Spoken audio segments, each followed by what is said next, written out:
Ladies and gents, good morning.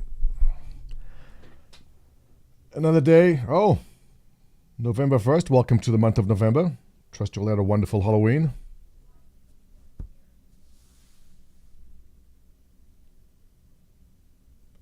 Couple of things to get through this morning. Morning, Naf. I had a late night. I need more coffee. Woo. Topic title caught your attention. Well, I was going through Twitter this morning.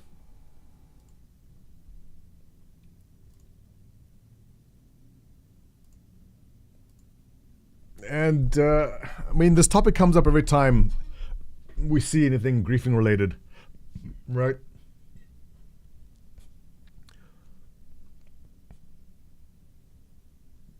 Just going through my morning news.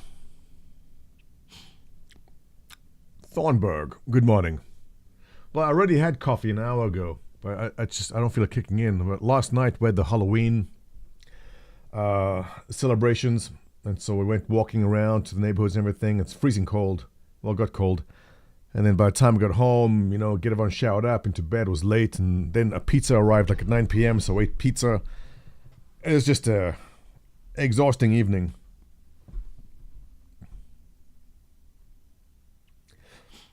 And then we're going to talk about Elon Musk and his tweet of the day. That's a good topic, right? What did Elon Musk tweet today? It snowed. Where are you, Thornburg? Thornburg. Jesus. Thornburg. It's a tongue twister.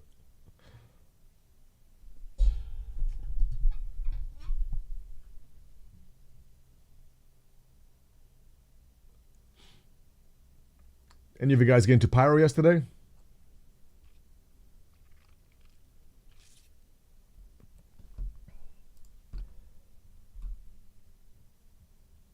Michigan. Oh yeah, I saw there was a huge snowstorm. Pretty big one too. How can I live stream with currently brewing test beer? Smitty, you gotta check on the rules and regulations of live streaming the brewing of beer. KSS, good morning. Let's see. What is happening in Star Citizen? So, I saw this topic. I saw a good post on Reddit. Yeah, this one. We'll do that. I like this post put up by Dizman7. Echoes a lot of the things I said. Then we'll drop by Twitter, see what's going on. Then we'll fire up Pyro. I did manage to get my bindings in. I popped in, transferred the file over. It looks to be running well. Interesting observation I saw by what's his name on Twitter, saying that the Pyro live update is 100 gigs and the normal live file is 96 gigs. So there's 4 extra gigs of data just for Pyro. Does that mean that every star system we see is an extra 4 to 5 gigs of data? And if there's going to be 100 star systems, how big will Star Citizen be once that is out? I think it's interesting. Chippy, good morning. You finished Pyro? Congratulations. I finished it, yeah.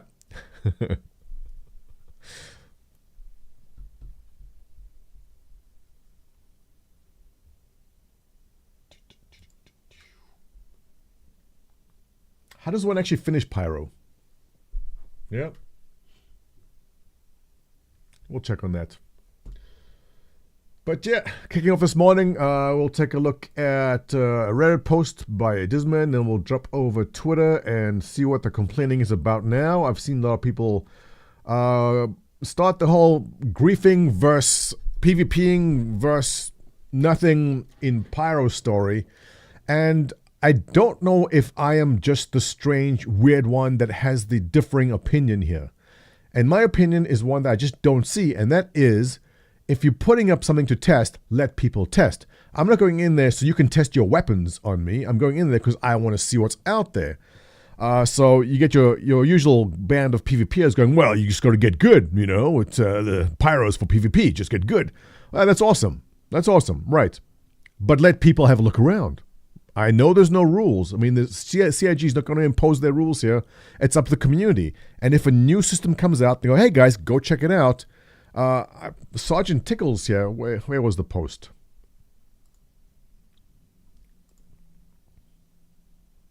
Oh, here's the thread.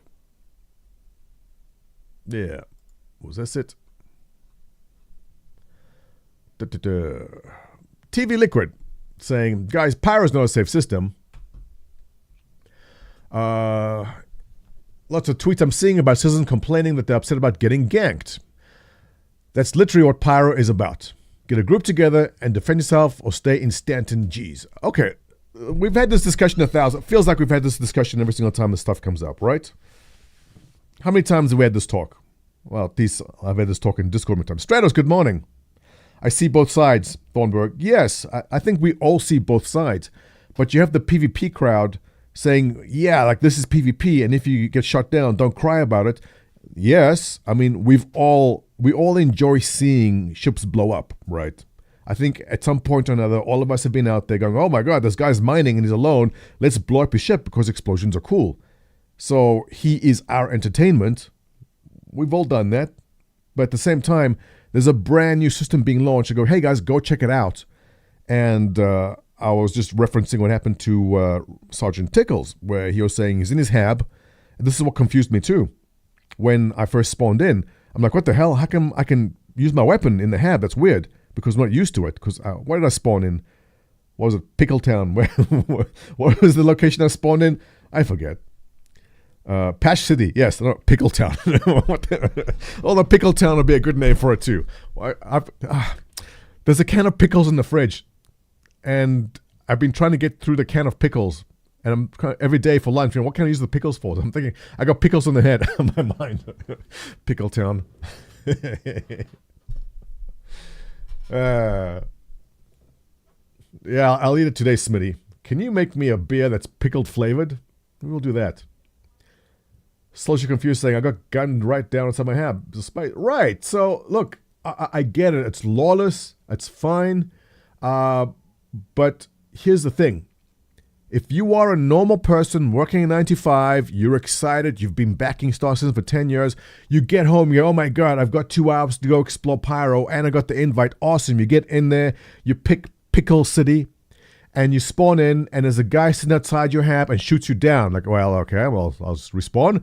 And he shoots you down again. You go, well, what do I do now? You've picked your home base, you're respawning at that spot, you're getting ganked by the elevator every single time. How much exploring have you done? You go, well, after the 3rd time it happens, I guess I'm logging off or I won't come back. So I'm not saying that's a typical experience, but I'm saying give people a shot, right? I responded to TV Liquids. I said, hey, it's a new system. People want to explore it. You don't get to explore if someone's spawn camping your hab like they did Sergeant Tickles, which is what they did. And so, I mean, there's no rule on this. By CIG goes, go do what you want. That's fine. But I think the community should give some leeway here and let people look around a bit. It doesn't matter beyond armistice and habs. Like if I land, you guys saw me when I went to Yang's yesterday on Pyro 2. There was a ship there. I didn't immediately go blow up that ship. I go, okay, there's a guy parked there. I'm going to let him look around. I'm going to land also and look around because we explore the new system, right? I'm not going to go in there and blow up his ship right away just because I can. Spawn camping is harassment. Yeah, but also within the rules. I mean, there's no rules. You can if you want. My argument here is let people explore it. The community should just say, hey, you know what? Like, don't shoot everyone on sight. Let them explore the new system. What's up, Slicer?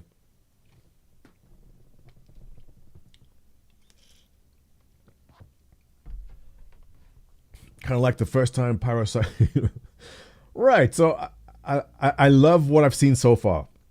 We'll log in a bit and take another look. But just for the sake of things being different, I think it's awesome. I love that sense of everything just being different and unknown, and I don't know where anything is, and it's taking me an hour to find the terminals to call up my ship. Wireless, good morning. 07 to you. So I love that. But at the same time, I want to give other people the opportunity to enjoy it too. So that's why I didn't go around blowing up every ship I saw right away. And I'm not saying everyone has to follow my example, but consider it, right? Give other people a shot. So for a lot of the streamers who are PvP heavy, like, yeah, we're just going to blow up everything we're seeing. You just have to get good. But here's the irony of it. And I don't know if you guys have seen this in other games too. This happened in Fallout 76. The PvPers wanted a PvP heavy server. And so Bethesda said, we will make you a PvP focused server called Nuclear Winter. Right? Remember this story if you guys played Fallout 76? Now what happens when you put all the PvPers and griefers together on one server? They no longer have fun. I don't know if this is true for other games. But when you put all the I'm not bunching PvPers and griefers in the same box here.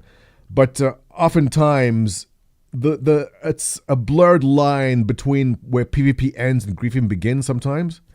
But they took all the PvPers, said, here's a server for you. It's called Nuclear Winter. You guys go at it and shoot each other. And long story short, that server no longer exists because they just stopped playing. Because as it turns out, PvP isn't fun when you end up being the target most of the time. PvP is only fun when you keep winning, right? And even see it in Star Citizen, the top PvPers. They have an awesome time when they win. But when they start losing time after time after time, like, oh, that guy's cheating. Must be cheating. I'm changing servers. Stream sniping. The guy's cheating. Can't be possible. Right? Have you seen that in other games?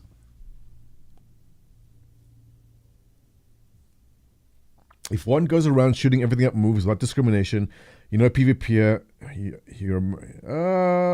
yeah, Raga, so, yeah, I mean, because Star Citizen is kind of, their way of dealing with it's going to be kind of unique. I mean, in EVE, if you gank someone, security pops out of the blue and immediately shoots you down, right? In Star Citizen, we don't know exactly if it's going to be like that. I mean, yeah, there's going to be police, but they'll chase you. You have time to get away. It's going to be a bit different. I mean, CIG will work it out. My point is basically this. Any game, not any game, and feel free to correct me, but the games I know where the PvPers have gone and dictated what the game dev must do, and then the game dev went and did what the PvPers wanted, it never worked out well for the larger community.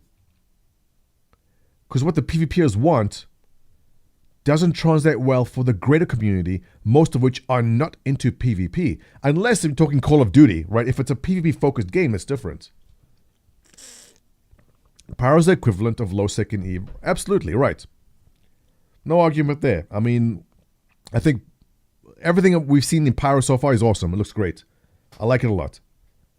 But the point I was making before, if you just came in now, was that people want to explore.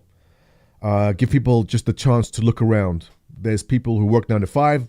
They don't have 10 hours of the day to play, like some of the streamers do. They want to log in. They want to check out the new fauna, the flora. They want to explore the stations. Let them fly around. Let them enjoy it. Don't shoot them on sight. That's all I'm saying. Give them a chance. Yeah, everyone wants to explore it. So if I log in now and I just go straight up, we're just going to blow everyone up we see. And there's some streamers who are doing that. They go, well, it's PvP. It's Pyro. It's PvP. This is what you're supposed to do here. And if you get blown up, well, you just got to get good. That's all. I disagree. Let people explore. It's a new system. Give them a shot. You can't have 90% PvP and 10% PvE.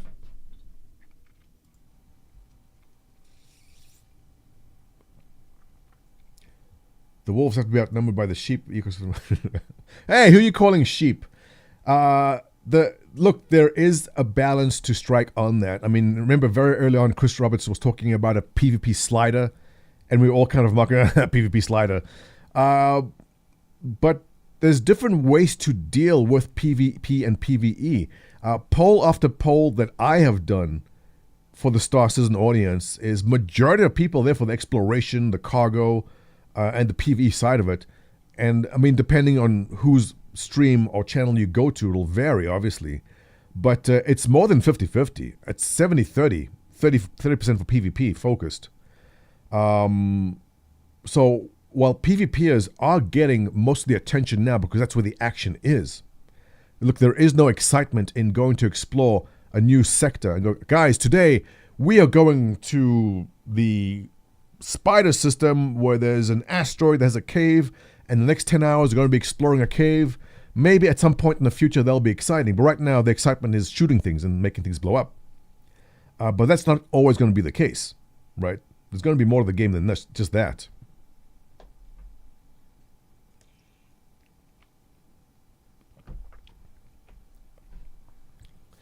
Low sec and even lines more dangerous, but you have the corporations and taking care of the security. Absolutely yes, but I'm not sure we'll see that in Star Citizen, where an org who might have a large presence in a certain system, and maybe it will. Yeah, you know what, Milan? It's possible. Yeah, it's possible that, like say, Test Squadron has a home in a certain sector, and then we take it upon ourselves to provide security for people moving through that sector. Actually, yeah, it makes perfect sense for economic reasons. Like if you're transporting something important in, we want to make sure your transport gets in. We will give you security. Yeah. But we'll see. I mean, we don't know how this game's going to unfold. We'll see how it pans out.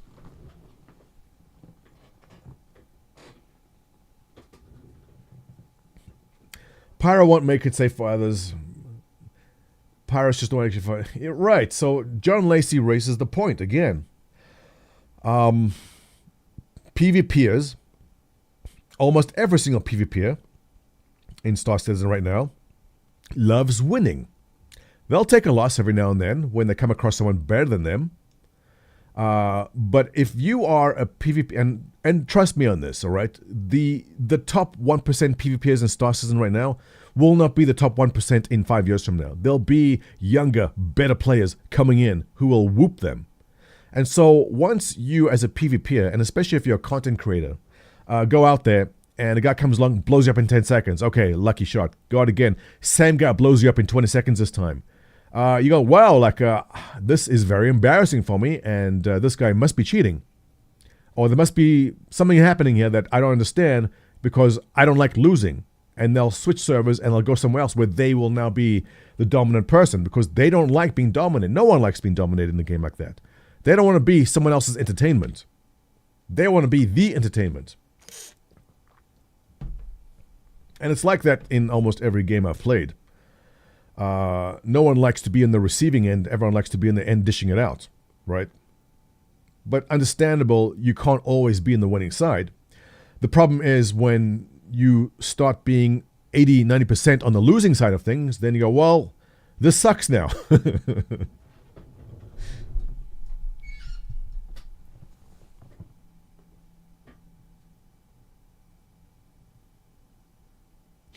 The game has lasers. Everyone should use them. Uncle Porkchop coming in with the logic in here.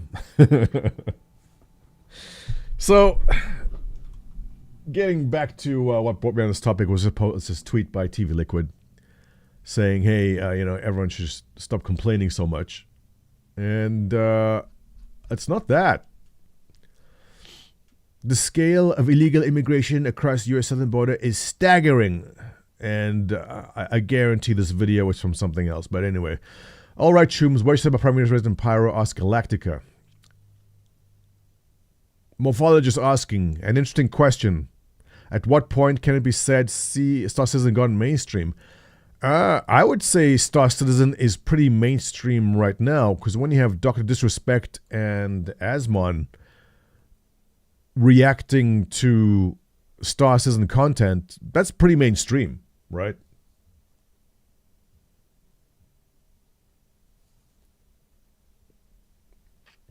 I would say so.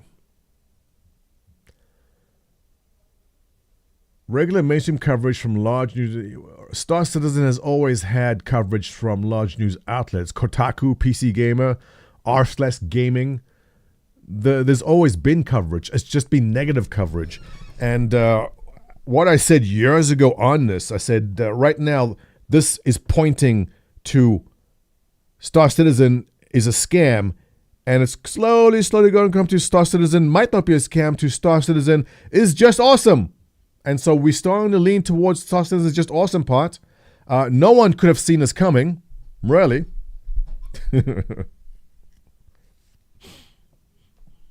Gabs.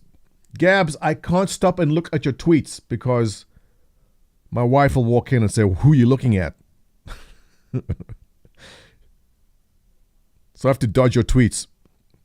Don't fall for the thirst traps. Ali. Yeah, again, big content creator Ali. What 1.5 million subs on YouTube. When Ali is jumping onto a game, I would say it's mainstream, right? Holy crap, Pyro is amazing. So I'm glad Ali got to fly around and look at things and take nice pictures. Actually, you know what? We'll log in and I still want to see more stuff. Oh, it's time.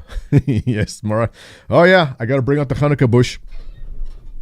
Christmas stuff goes down. I mean, Halloween stuff goes down.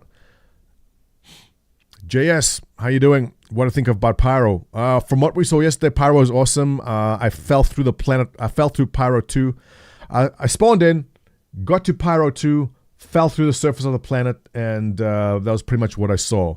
But we'll get back in there today, check out a bit more. But so far, I mean, I like it. So, I mean, as far as the aesthetic on that, I mean, they've gone for that grungy, everything's dirty and parody stuff. As far as, I mean, it's beautiful, but for my gaming preferences, I don't like locations like that as home-based locations. I like the clean, high-tech aesthetic. Like Microtech is the aesthetic I like. But obviously, I think they've done a great job with Pyro. It's beautiful. Very nice. Amazing solar. Yeah, so this is surprising, all right? I don't know if you guys have seen the solar flares. But that was an awesome treat. Vaya fotón que se viene aquí. Cuidado, ¿no? Are they regular? ¡Hostia! That's awesome, right? ¡LOL! Pero que ha sido como una bomba atómica, cabrón. ¡Qué puto susto, tú! I love seeing people get excited by that because it's so surprising when it hits the Me he first. asustado y todo, tú, cabrón. It's so surprising when it hits the first time. Mass coronal ejection detected. Are they timed at regular intervals? Do you know when that actually happens? Mr. Endomi, do you use Restream to multi-stream? Yes, I do.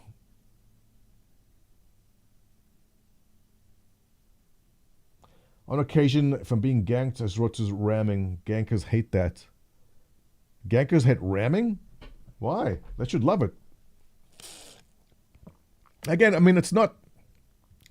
The argument is not about the ganking versus the PvP part or what is it.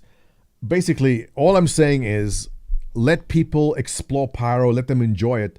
Don't shoot them on sight. There's plenty of time for that. But the other thing, what I saw, where was it? Who wrote this? There was someone saying, you know, if you want PvP, come to Pyro.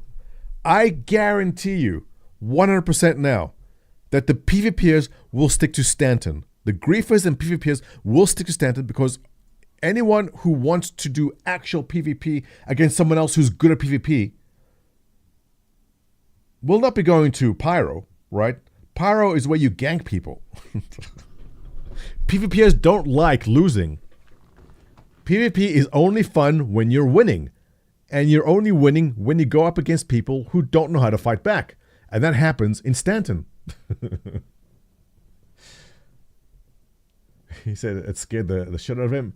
Yeah, so are the flares at regular intervals? Where was that? Let's see that again. Here he is. Pues vaya fotón que se viene aquí. Cuidado, ¿no? ¡Hostia!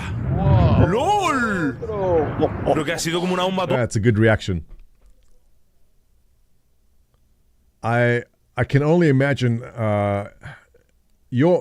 was anyone hit by this and the ship went down? I know it knocks down some of your components, but does it actually shut down your ship to the point where you're crashing if you're in atmosphere?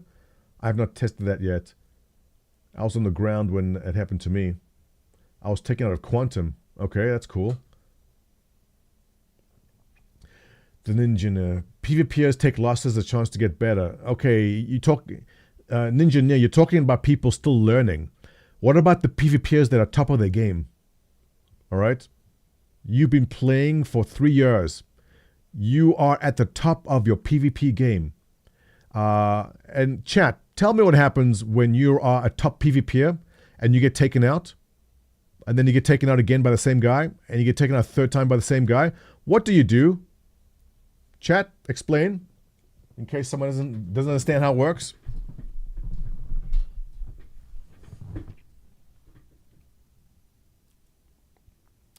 You never stop learning. Ninjaneer, I don't know how to break this to you, but all of us have a limit.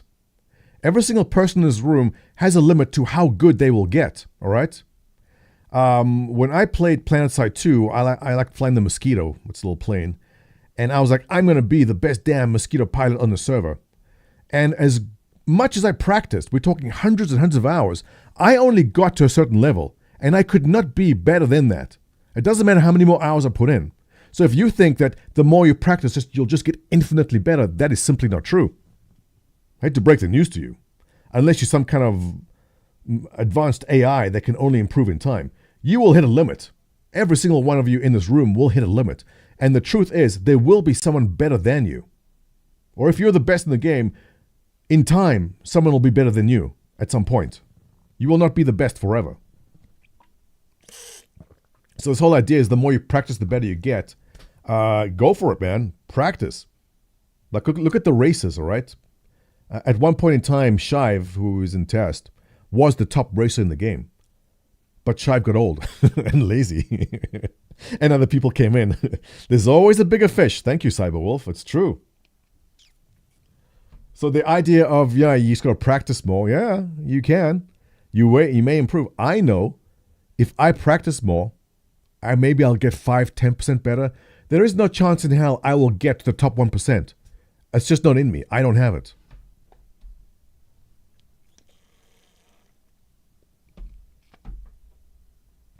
Griefers are salt farmers. Yeah, look, griefing and PvP are different things. The PvPers, for the most part, are nice and logical and fair, for the most part. The griefers, and we've all griefed at some point, I think. Haven't we all? I mean, I love going out sometimes. We've gone out with 5 or 6 guys, and we just found one guy flying around alone, and we're like, hey, let's get this guy, and we blow him up. Technically, are we griefing? I think we kind of are, because there wasn't much of a challenge in 5v1. It's always fun taking on someone and winning without getting a scratch. I like it. Avenger 1 is great at dogfighting. It's where he loves and he learns. How good is the FPS? Look, Avenger 1's pretty good. He's got pretty good aim. And he's putting the hours. He's putting the time to get where he is. But even Avenger 1, as good as he is not the number one. Is he the number one PvP? I haven't followed. I haven't followed the stats or the boards or anything. But even if Avenger 1 goes out and he comes across someone who's better than him, right? Maybe it'll be a good fight for a while. But let's say he gets taken out 3, 4, 5 times with the same guy. It gets frustrating, even for him. So don't think just because you're at the top of your game, you're immune to it. It does get frustrating.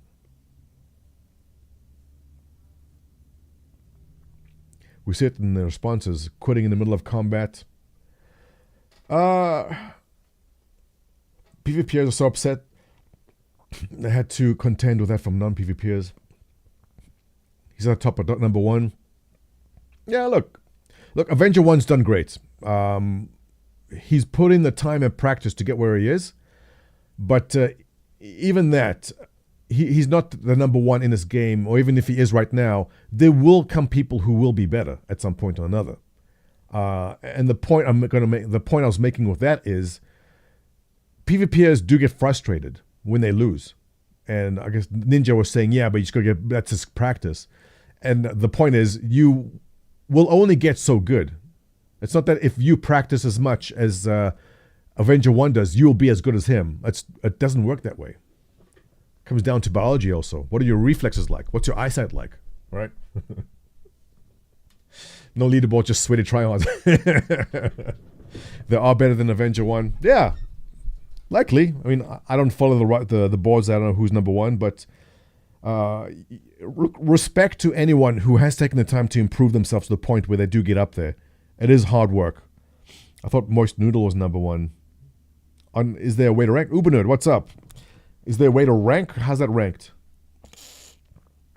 I mean, there are some people who are pretty equally matched, and I think it's very exciting and fascinating watching two equally matched players going against each other. I find that pretty educational, where their choice of ship or choice of weapon layout and choice of strategy, that to me is interesting.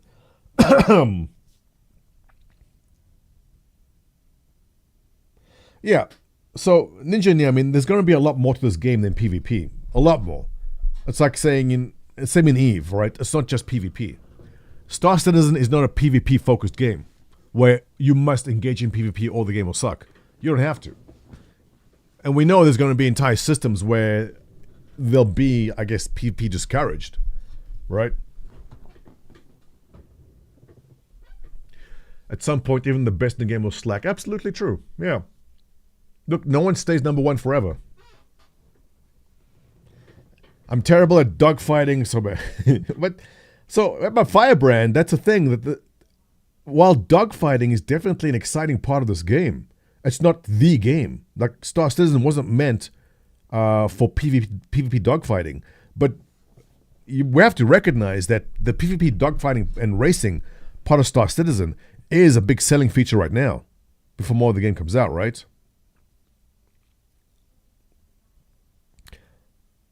Yeah. So I wanted to, on that note, read the Reddit post I saw earlier, and then what do you guys want to do? You want to jump into some Pyro? Or is there other exciting Bill Gates extinctionism discussion to be had?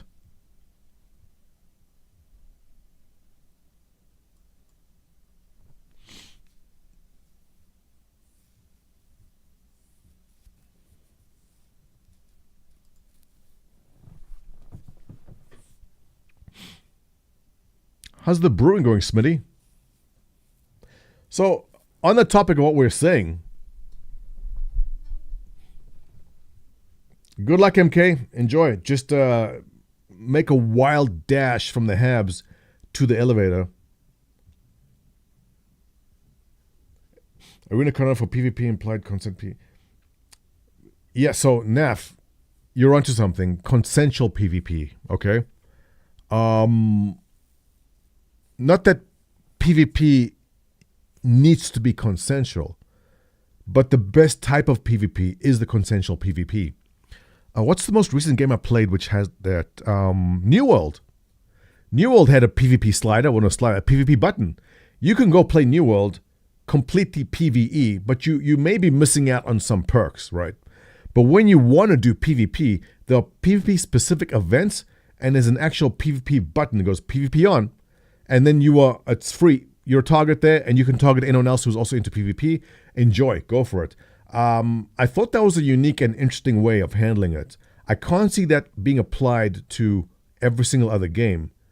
But I like the way that if you just want to log in and chop down trees for the day, you can just log in and chop down trees for the day. But if you want to log in, chop down trees, and then maybe go destroy some guy who's fishing, because he's got his PvP on, you can do that too. So I like that option because you're saying, I'm open to PvP, come get me. I like that a lot. I don't see that working in Star Citizen because they've gone more to the realism and fidelity part. Beyond, welcome, Bigly supporter. Welcome to the stream. So I want to read through what Disman wrote here on Reddit, which I found pretty good, and I want to hop back into Pyro. I want to take a look at some more planets. We need to go to Pyro 2. We never finished exploring Yang's. Like, what is happening at Yang's that it's such a hotbed for activity? There were better rewards around environments like more like some trees and flag. Right. So I like that, Brad. I like that they gave you the option. You can go and get the higher XP by keeping your PvP on. But if you just didn't want to be bothered, if you just want to enjoy the game because of the scenic environment and the beautiful flowers, then you can. CIG, in my opinion, has to give you that option. I'm not saying there's got to be a PvP slider, but I'm saying there's a lot of people who are looking for an exciting space MMO for exploration, for cargo running, that don't want to be blown up. The other thing is games need to respect your time. More so now that you old farts in my audience are all like 60 years old and need your time respected, right? One of the things which bugs me in Star Citizen is that we can prep for an event and get the right armor set and get ammo and get weapons and get to our ship and get the correct loadout and go out and get blown up. Go, oh, well, now we have to go and start that whole process again. So the trade-off, if you take a look at the other extreme, is a game like Starfield, where it goes, hey, you have to go to this planet now and kill this pirate. And you go, okay, click fast travel, you're there. Starfield greatly respects your time, but at the cost of the realism of it. So there's got to be some kind of balance somewhere there. I think if Star Citizen allows you to basically... Here's what I want to see in Star Citizen. I've got the armor sets I like. I've got the weapon loadouts, the armor. I want that all to be saved, and I want to be able to click a button and get all my stuff back quickly through insurance or whatever you want to do with it, and get back into the action as quickly as possible. I don't want to catch a train and then go and buy my armor set again and then get ammo for my gun. I want the kit. I want everything set to go, bam. And if I can have a ship which has some kind of insurance system where my kit gets put into the ship right away, I think that'll be perfect. But we'll see. I mean, it's not real fidelity-wise, doesn't work.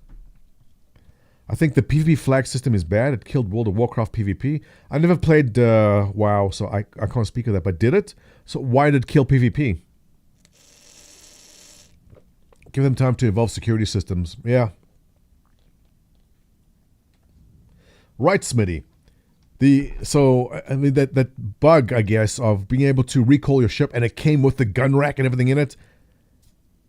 If you can give me that system, and I'll pay for it, right? 5,000, 10,000 UEC, whatever it is, to call up your ship with your armor, gun, ammo, full kit in there as it is. I think they'll be perfect. And it's not crazy to. I mean, you're technically paying insurance. It should be fine. So why did the PvP option kill World of Warcraft? I would love to see a PvP slider. Don't get much time to play over the week. Chippy, exactly. All right. I think CIG needs to cater. Well, this is something CIG needs to decide for themselves, and they'll do a poll and they'll look into it, because they have to cater to the majority in the audience. And does the majority find something is lacking? Does the majority want something changed? They'll get there. At the moment, PvP and racing are the things which attract the most people to the action right now. So that's what they'll focus on.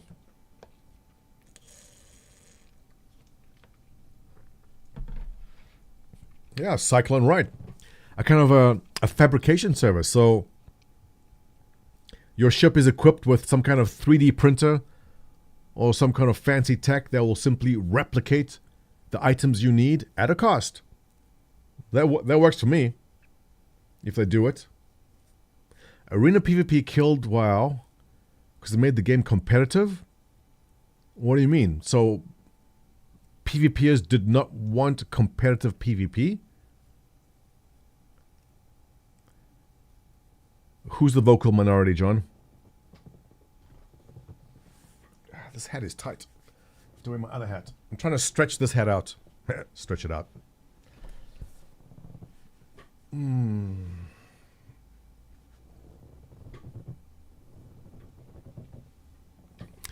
PvP flag system took the environmental impact out of the world PvP and turned to random ganking from rogues. It's no longer about holding territory. So is this a widely accepted fact, SARS, or is it your opinion? Drones, what's up? 07 to you. Going audio while I drive. Drones is doing a driving audio-only stream. You get to listen to the sound of his engine and the wind blowing through the windows. Subscribe now for Dr. Drone's driving audio.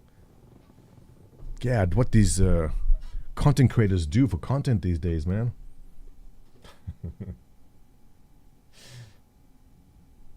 Didn't kill PvP. It's still active and running. Right, so, I mean, Citizen Red, I mean, is that his opinion? Is it the widely accepted fact of what happened to PvP? Drones, you're in this channel. You're now a content creator.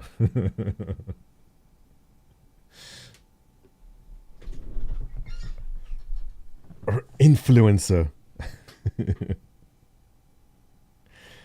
There's still PvP in World of Warcraft, but now it's instant around arenas, and there's a battleground that plays tribute to classic WoW atmosphere. Okay. Yeah, I think there's definitely a challenge for a lot of games to find a good balance of PvP. As you said, there's classic WoW, and they've tried, what can we do? How do we please everyone? Is their question, right? Star Citizen will have this issue too. Star Citizen will have a lot of back and forth about where does PvP lie in this game. It's challenging. I mean, we know the skill gap between good PvPers and just average. It's a massive, massive gap. And I know Ninja Ninja saying, yeah, I mean, you just get better. True to some extent, but there's a limit to how good you'll get. Get good, right? There's a limit to your get good. And when you've hit your limit of get good and realize you're still not good enough, then what? CIG needs to bring down, I've said this many times, they got a lot, that's why they're doing this master modes thing, to bring down the advantage that the very, very skilled players have, to bring it more, not down and dumb it down completely, but lower that gap, reduce that gap a bit to give the average person a chance. Or if you have two average players against one really good player, should that really good player dominate? Well, maybe. Now you have three average players against a really good player. And this is a situation I've had before where I had 4 or 5, we had 5 of us, maybe even 6, over Jumptown.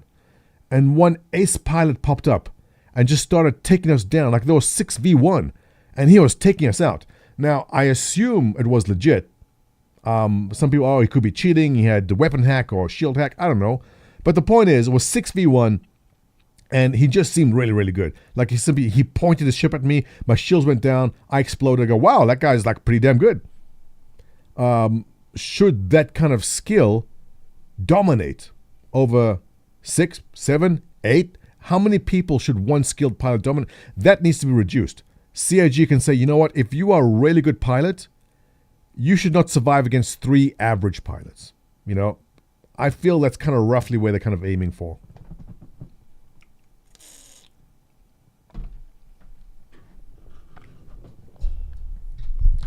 Star Citizen PvP element rewards preparation and planning. JS, absolutely yes. I think that if you have prepped your ship and you have a friend with you as a wingman and you come against a superior pilot, you should win if you're better prepared. But at the same time, you know, that skill gap's going to be rough.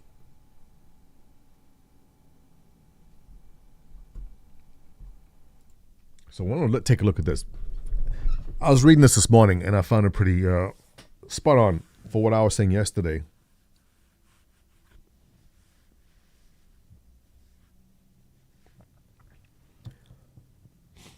I was speaking about the flag system specific. Griefing is bad.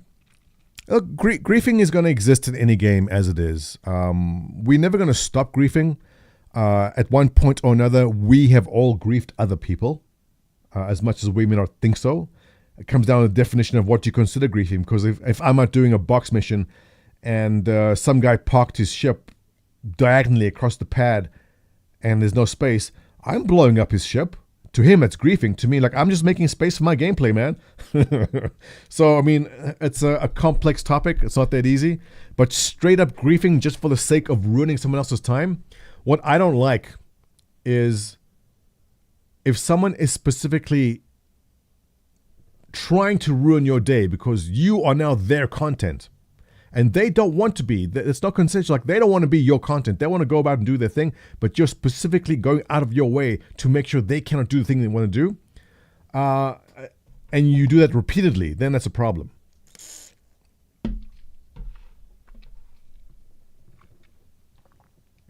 So this post on Reddit by Dizman saying, had to work all day, then downloaded when I got home, so only had 30 minutes on the server, was up to play. So your average working normal guy does 9 to 5, possibly has wife and kids. He's got 30 minutes to play. And this is probably the majority of people playing Star Citizen, right? The people we see, like you guys sitting here and me, we are abnormal. We are special, all right? Streamers are special.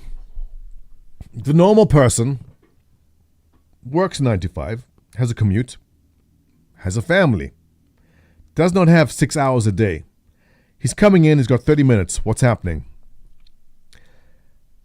Haven't been following too closely, so spawning into Pyro, everything is new. And I knew nothing and it felt great. That's exactly what I said, right? 30 minutes to play. I know, isn't that crazy? So, yesterday I was trying to verbalize what I was feeling. I'm like, it's so weird, being in Star Citizen for so long and experiencing something new. Like, where the hell am I? Like, I don't know how to find the ASOP terminals. It was such a weird experience about not knowing where everything is. It was a weird feeling like a new player after being a backer for 8 years. Same boat. Look, same boat as a lot of us. And felt great. Forgot I would reset my settings.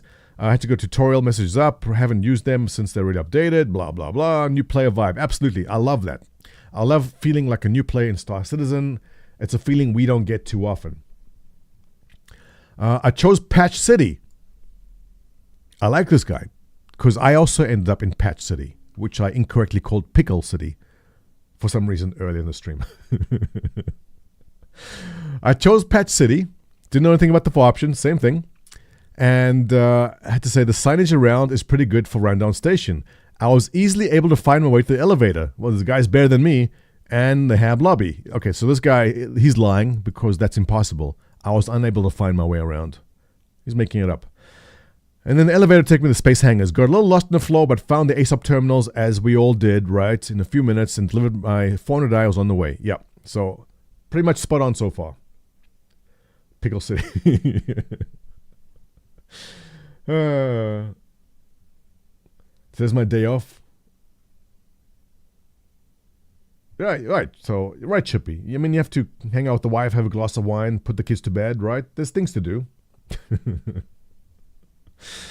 I left the hangar, opened up the map, and set course to the nearest planet. That's what I did too. Less than a minute after leaving the hangar, I was shot down by another player. So, I didn't have that. We managed to land at Yang's before I was engaged. But I think we did pretty well by at least getting there, right?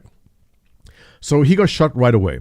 Okay, it's lawless system, but who spawn camps in pre-built? Seriously, 100%. And this is my argument. This guy just wants to go explore. Let him go explore. Don't hang around the outside of the station and shoot him down. For what? Let him go explore a bit. And now you got the PvPers going, oh man, Pyro man, get good. Like, well, get some friends. No, this guy hasn't got time to get the crew together, his friends to go and put his kids to bed too, and then come online, and then, let's take a dart. There's no time. Just to get there, he wants to check it out. Give this guy a chance to check it out. Just let him. What's the big deal? But is that griefing Citizen Red? If you came out the station in Pyro, or you came out of Pickle City, Patch City, and someone blew you up right away, technically okay. I mean, there's no rules, right? There's no crime stat. But should that be a game mechanic? I do not think players will always find the griefers will always find a way to grief.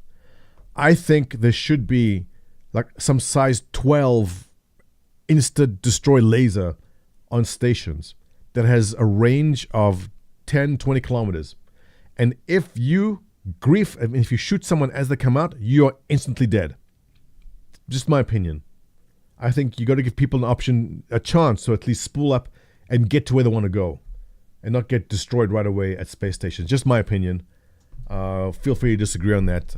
I think all space stations, should be safe haven to some extent.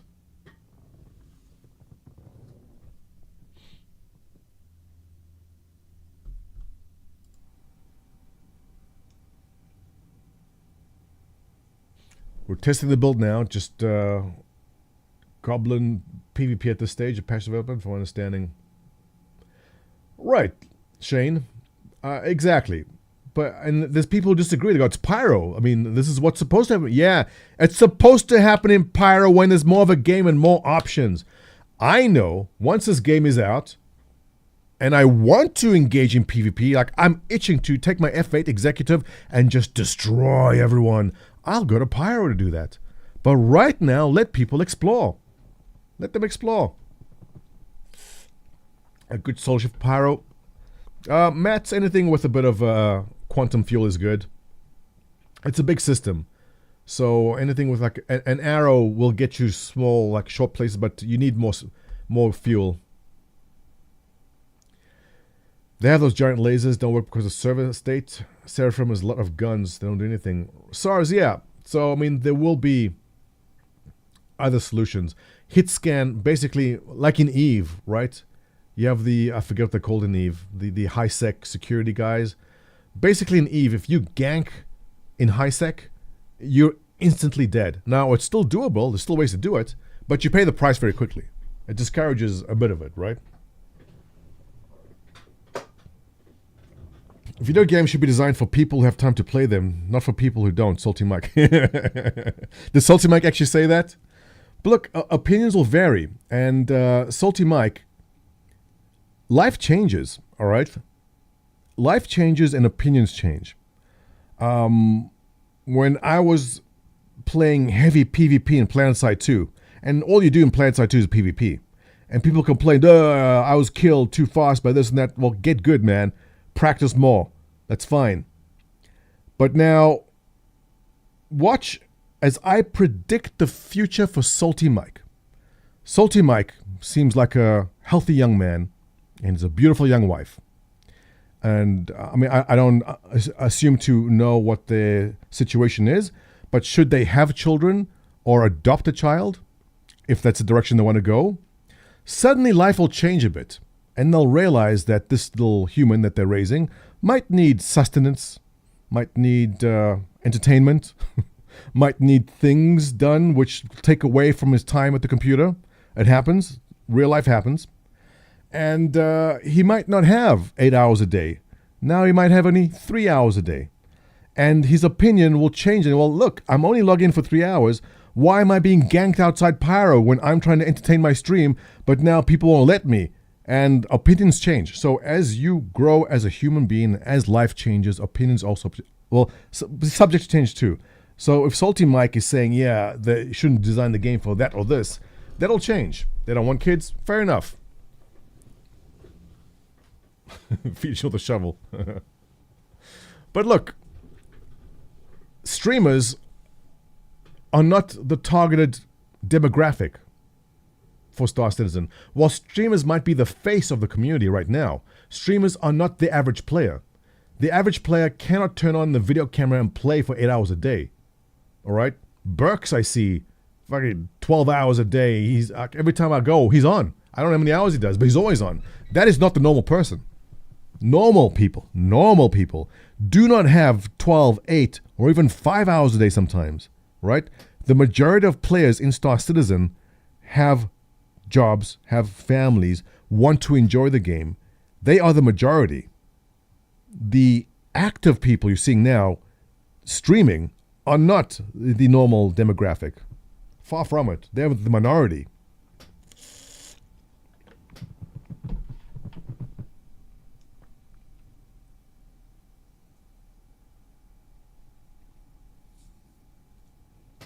Any game, and since you guys are here and you may know more games than me, any game which has an MMO environment which is going to cater to the PvPers only will die eventually. Will die a slow death. It happens every time, in my experience. Grumpy Eye burnt out, just playing all day. Really? Well, I know Captain Richard's taking a bit of a break also, but how long was Grumpy Eye playing?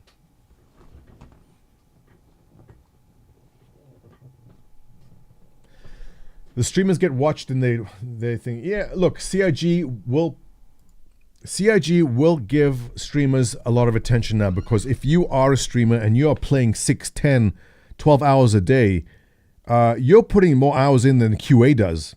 And if you, as a salty Mike, is saying, hey, CIG, I've been playing it and here's my suggestions, they will listen to you because you are the one putting in the hours. So, I mean, I'm not opposed to that. When Burks goes, yo, CIG, I've been playing for 15 hours today. Here is my recommendation on something I found. They'll listen to you because you are putting in the hours. So I have no problem with that. That's fine.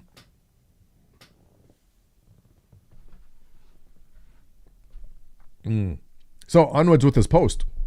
Great conversation here, by the way. Loving it. You guys are smart. I know I insult you. I keep on saying my chat is stupid, but I take it back. My chat's pretty damn smart.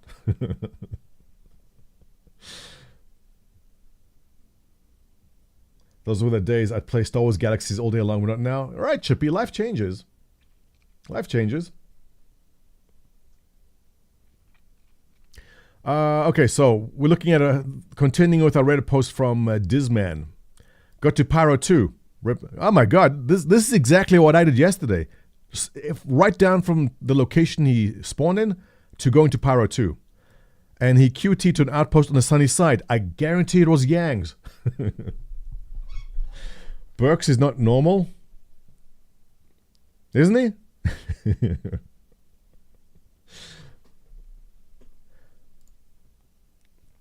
Got to Pyro 2, and he went to Yang's, guaranteed. Very desolate new outpost buildings gave me some strong Star Wars vibes. Yes, he loved it.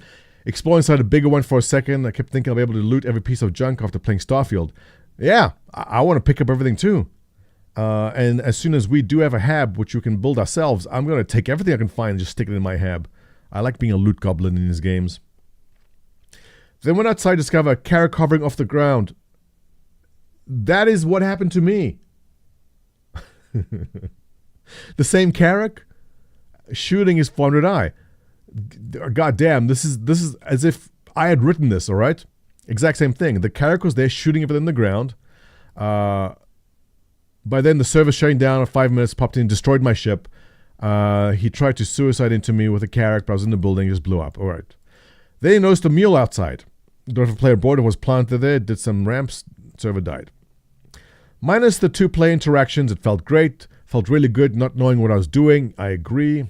Also seemed to run and look great. Felt like lighting was way better in Pyro. Yeah, it's not that the lighting is better. I think just the environment just looks different. And it was running above 60, around 60 FPS. Yeah, same. About my play interactions. Yes, it's a lawless system, but come on, it's going to get old fast if people do childish stuff like that. So, I mean, this is the topic we've been discussing. It's not childish. This is the point that CIG just sticks saying, went to Pyro with a gang of testers today. Was great to call in reinforcements. Right, Just Dig. So it's always fun when you have people with you backing you up and blowing everything up. It's not fun when you become the victims. Now, yeah, you do become the victim often, but there's got to be a balance. PlanetSide 2 is a PvP only MMO, right? So at least in PlanetSide 2, you're only going to get PvP. No one's exploring. It's not fun being the victim. That's crazy. Right, Alpha Tread. But the thing is, the PvPers love PvP as long as they win. How many times have we seen the PvPers start crying as soon as they're losing? Like, oh, stream sniper, guy's cheating. Every single time without fail. The PvPers only love it when they are winning.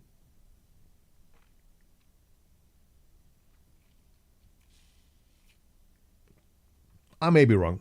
There could be PvPers love losing. Destiny 2 is a good example of the PvE sandbox suffers because of PvP. Jayesh, I don't know. I mean, I played a fair amount of Destiny 2. I didn't find it suffering. I mean, it's been a couple of years. Maybe things have changed. Smitty, how much are you drinking? It's lunchtime. It is lunchtime. I'm looking at the time. Yeah, you're right. Drink away.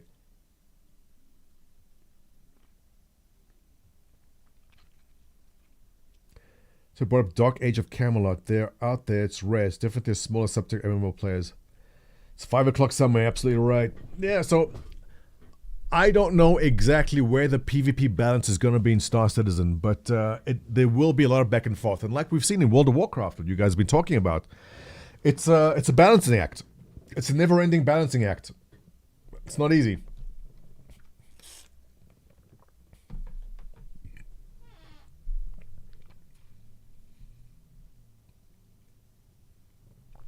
PvP enriches the game. Right, no one's arguing about that. And we're not saying remove PvP. We're saying that an element of PvP is important. EVE Online, I think, has a great balance. I think EVE does it great. Where you can go and do PvE, but it's not 100% safe. But it will be safer, right? I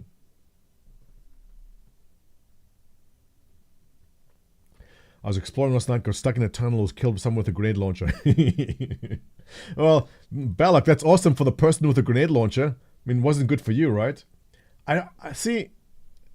PlanetSide 2, which is built for PvP, is fun. I loved it because if you get shot and you shot down or you get killed by a tank, you're back in action in 5 seconds. You're right back into the game.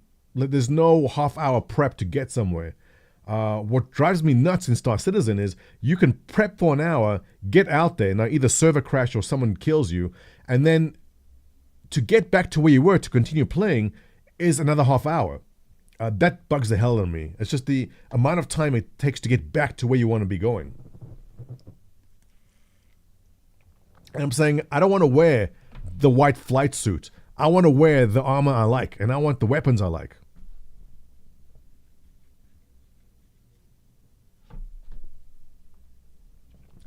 Lots of PvE in nullsec.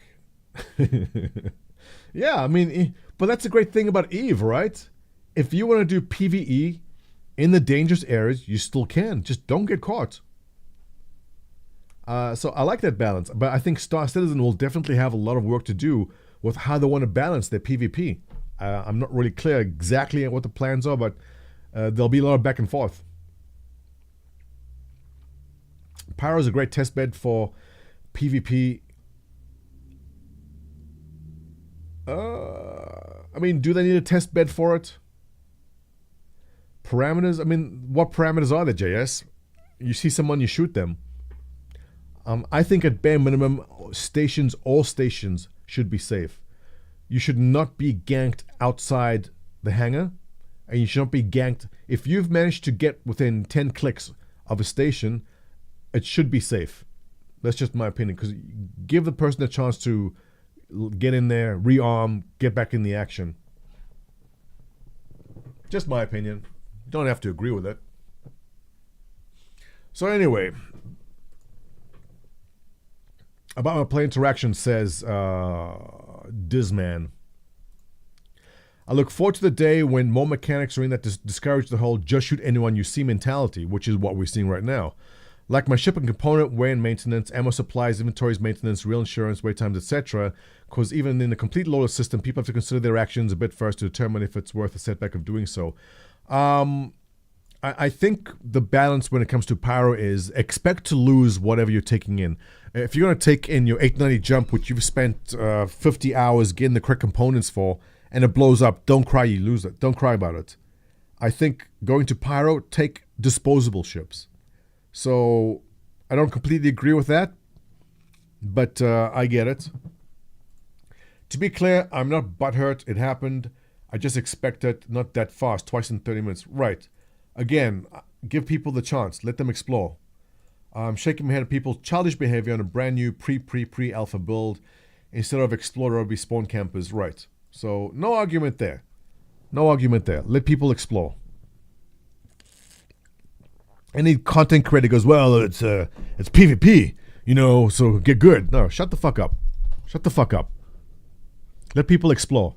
It's the first day in. It's 30 minutes in. This guy came back from work. Let him explore a bit.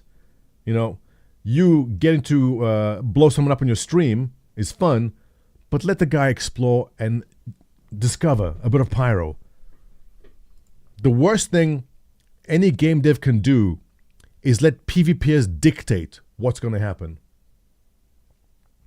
Once game devs bend to PvPers' wishes, that game is destroyed. We're talking MMOs.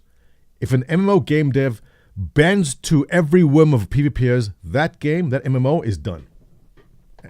PvPers do not set the tone for the majority.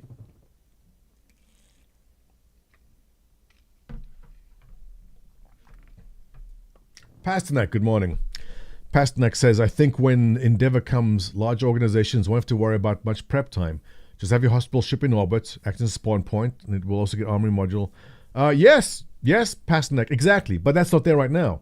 I was just saying, if you go to wherever and you have been prepping for an hour, and then either server crash or you get killed, I don't want to take another 45 minutes to get back to where I was. So if we get to the point where there is an Endeavor at some point and all your stuff is there and you can pull your ship with the components and the armor and the weapons that you like from the Endeavor as your mobile base, and that lets you get back into the action within 5 minutes, I'm all for it. That's perfectly fine. What about BDO and New World? They bent the PvE and destroyed those games too. I haven't kept up with it, but how did New World destroy? I mean, we're just talking about that in the beginning, ho-hos. I said that New World had the turn PvP on and off option from the beginning. Like, unless New World's done something new recently I don't know about, but what did New World do that destroyed the game? The PvP in New World was terrible. Was the PvP terrible because of the game mechanics or because of the option that people can turn off PvP? We're talking about not the PvP mechanics of you standing over someone and hitting them with your axe. We're talking about being able to turn on and off, giving the PvE crowd an option. There was 0 PvE on launch. Really? I don't recall. I was there at launch. Was there only PvP at launch?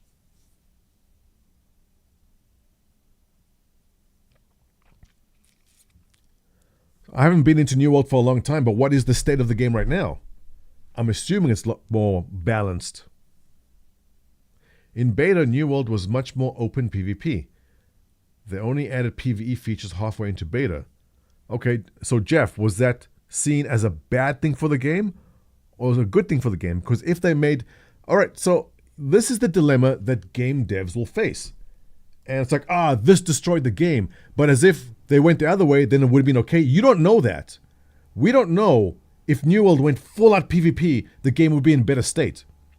If they went full out PvP, every single PvE player would have left. And if you're telling me that there's more PvP players than PvE players in an MMO like New World, I will eat this hat. I guarantee you more people are there for the PvE part. The PvEers are the silent majority in the MMOs. Not saying that they don't want any PvP, but I'm saying they want the option to engage and have consensual PvP on their terms. PvE servers are a terrible idea. Right, but that's why in games like EVE, there is no PvE server, but you can choose how much engagement you want by the area space you go to. Amazon changed New World's direction to make it more standard MMO. Okay, so if they did their research, Jeff, and they looked at other MMOs and go, what's going to make us the most money? Will people buy the skins? Will people buy this booster pack? The PvPers don't need to buy booster packs. The PvPers don't need to buy skins. They get their stuff from PvP. The PvEers are the cash blood of MMOs. The guy that cannot go and take on 5 opponents and kill them to get the new magic sword will spend the money to buy the skin for that magic sword. So the challenge that game devs have is they can appease the PvP crowd who will not spend a cent because they get all their goods from the PvP. How do we appease the guys who will spend the money? Right? Right, Cheranova. At the end of the day, it's profit incentive. And look, I'm trying to think of an example in Star Citizen. You go kill 5 people and you get a Vandal mask. Alright? Now, if you're a good PvPer, no problem. I'll go out and do it right away. Here's my Vandal Mask. Or spend $30 and buy this Halloween pack and get the Vandal Mask in that. Who do you think is spending $30 to buy something which they might be able to get in-game? The PvPers do not have to spend a cent because they get their stuff in-game. It's the PvEers who'll spend the money. And so if a game dev ignores their PvEers and they go, oh, we'll just focus on PvP, it's the death of that game. The PvPers don't want to spend money. I'm generalizing. They may. I could be wrong. The Carebe casuals spend the most in the game. Thank you, Doc Java. You're right. All right? Just as we saw in this guy here. And I think this is a fairly standard, your average player. All right? He has a job. He's been backing for a long time. He has 30 minutes to spend some time in the game. He is not going to spend 5 hours in PvP to get some badge, allow him to get something. He will spend the $100 to buy whatever it is because he worked all week. He has a good job. He will spend the money. The guy spending 12 hours playing PvP online doesn't need to spend the money.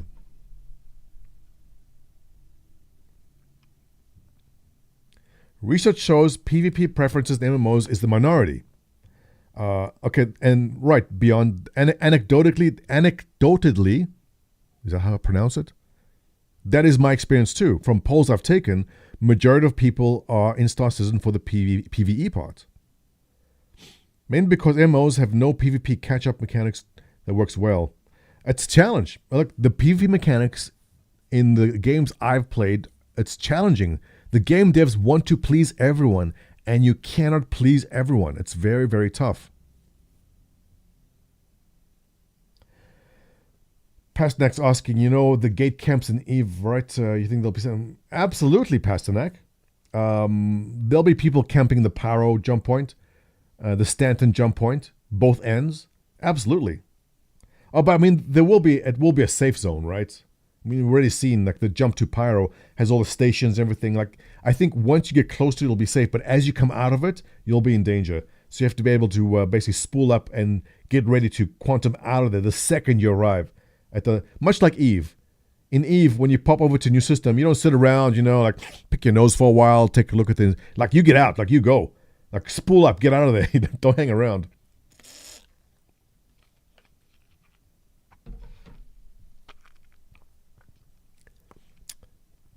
Don't touch my ho-hos, wrapping it up for us. Goes, you cannot please everyone.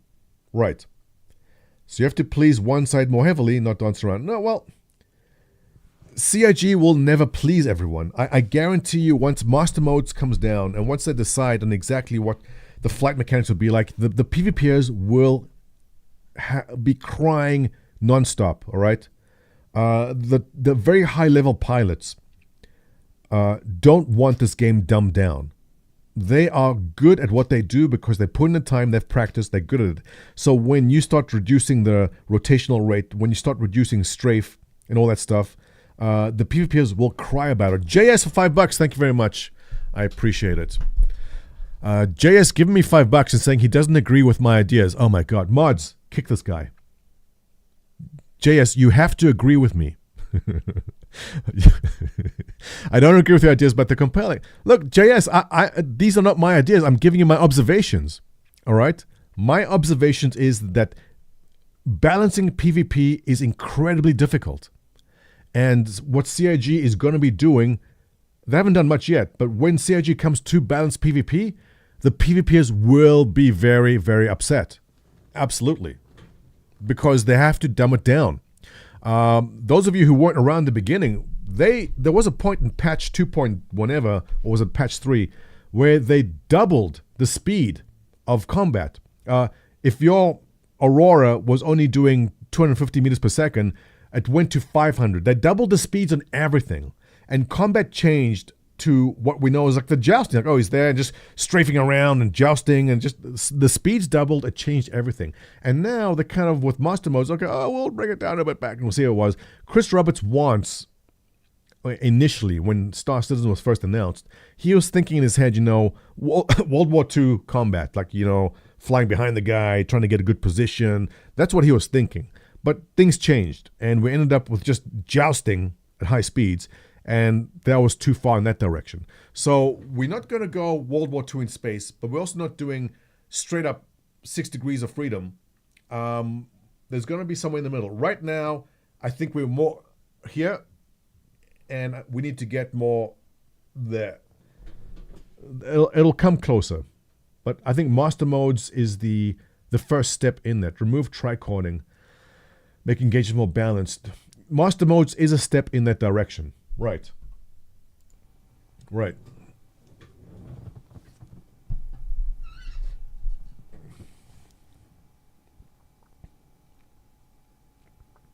Okay, new rules.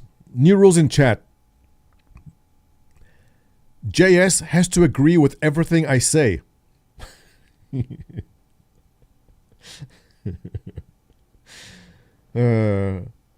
Tricording. Can someone explain exactly what tricording is? As I understand it, it's the ability just to move in these directions very fast. I mean, you can strafe to the side up and down very fast. Is that the definition? Correct me if I'm wrong. Enigma is saying, our corp has exploded in growth. But do you think Star Citizen intends to develop the game into where you're sporting thousands of members in the corp will be desirable? Enigma, congratulations on your explosive growth. I don't think CIG planned for there to be orgs as big as what we have right now. I don't think any game is thinking there's going to be an in-game guild with like 5, 10, 15,000 people. Well, Eve's Alliance is that's different, but it's a very established game. But I'm not sure exactly what they're thinking. I do think that Star Citizen having large orgs is probably going to affect some of their game design to cater to us, but we'll see. We still have to see exactly how we're going to manage large orgs. Orgs 2.0, the ever elusive tools they promised us, might shed some light on that. Tricording is moving diagonally, like indeed. So why isn't it called diagonal movements? Why is it called tricording? Tri meaning 3 different directions. What's the third direction? Strafing forward back? Tricording in a space game. It's not a space game. 6 degrees of freedom. It's not 6 degrees of freedom without tricording. You combine 3 directions to go faster in one. Oh, thank you, Alex. Okay, you're all stupid. Alex is the only smart person there with the answer. Tricording is when you combine 3 directions to go faster in one. Think circling while strafing up or down at the same time. We're going to have to demonstrate this. Where's my little ship? Where's my Nox? I 3D printed a little Nox. Alright. We'll do it with the dragonfly. Think circling, alright, while strafing up and down at the same time. Is this tricording? Or are you talking basically being able to do this kind of thing, strafing and circling and strafing. So you have both movements up, down, left, right, and rotational, right?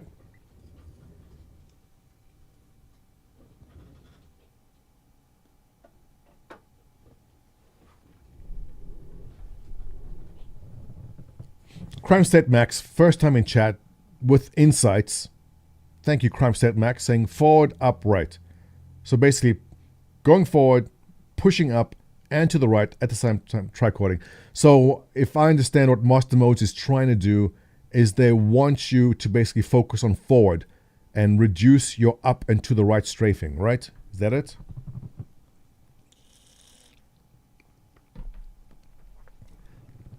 Tricording is accelerating faster than intended by using all the inputs at the same time. So moving forward, all right? Okay, Jeff Craig is on it here. All right. Moving forward, all right, but also tilting down and strafing up. All right, so if you strafe up, you're doing this. All right, if you're going forward, you're doing this. But if you tilt forward and moving forward and strafe up at the same time, you've got all those inputs working with you. Jeff, how's that? Right? So forward thrust is that. Strafing up is that. Tilting this way with forward thrust and strafing is giving you extra. Have I got it? That's the gist? All right. I'm glad we settled that. I got a smart bunch in here. Thank you, guys. You pull more Gs. Right. So CIG doesn't want you to do that. They want to limit. I've fiddled a bit with master modes. I haven't done enough time in there, but basically they want to limit the amount of this. They don't want you to be able to do this more than intended. Strafe Y and Z, says Citizen Weed. Flying Gecko first time chatter says that's the gist of it. And as a first time chatter, you get to make the call. Thank you. The Doll followed 50 minutes ago. Well, thanks for the follow. Stig followed 27 minutes ago. Thank you, Stig. All right, I think we nailed what tricording is. I just assumed it was strafing in some direction while moving. It basically was that. They want to limit the unintentional increase of speed. Right. So I guess them putting the G-forces in wasn't enough. Right? Yeah.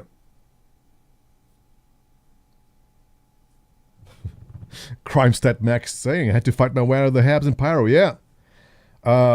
We're just discussing that, Crime Stat Max. That was the topic of the video.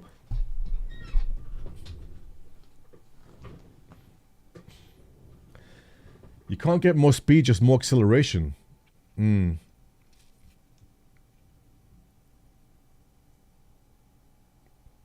Oh, Gecko, it's because I haven't streamed much until last week. So understandable, it's your first time chatting.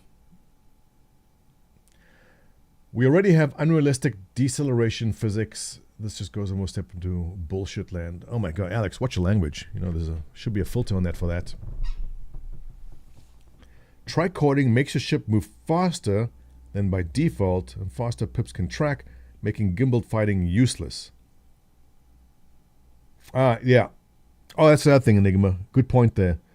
And this goes back to the discussion about balance, right?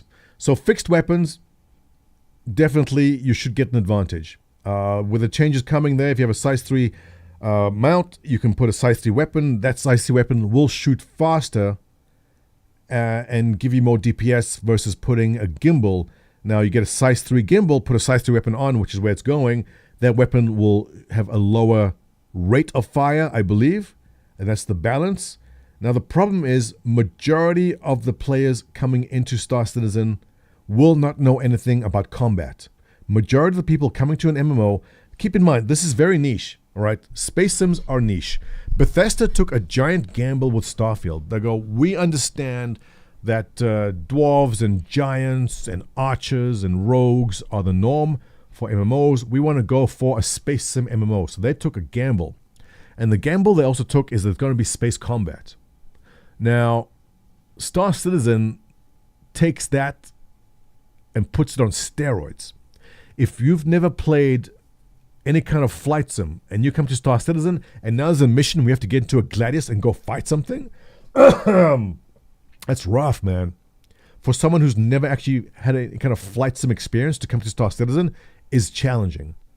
And being able to aim with gimbaled weapons, it's the least we can offer.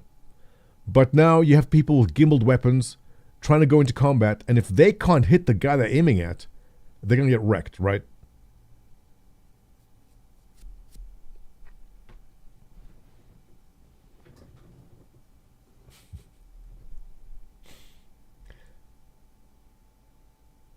Starfield is an RPG. It is, right? Oh, so, yeah, Smitty. Sorry, not MMO. I'm not saying Starfield's MMO, but I'm saying basically the risk Bethesda took with Starfield is they created a game in a niche, which is not overly popular, right? And Barty's saying, I don't want DayZ in Star Citizen. First time chatter, welcome. Yeah. Look, there'll be balance. I think Pyro should attract the griefers and the PvPers. And if you want to PvP and grief, go to Pyro and do it. But the irony is, and mark my words, no PvPers and no griefers will go to Pyro. They'll want to be around people that they can dominate. Nobody wants to go to Pyro and meet someone equally matched.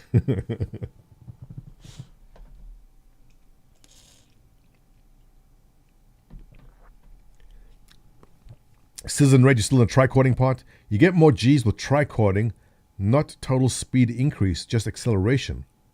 Okay, makes sense. Yeah. Right, Crime said, preying on the weak is fun. It's no fun getting wrecked. I mean, Ninja Near will disagree. He'll go, no, well, getting wrecked teaches you an important lesson. It doesn't teach me shit. Getting wrecked makes me have to go back and rearm and do everything all over. It's frustrating as hell.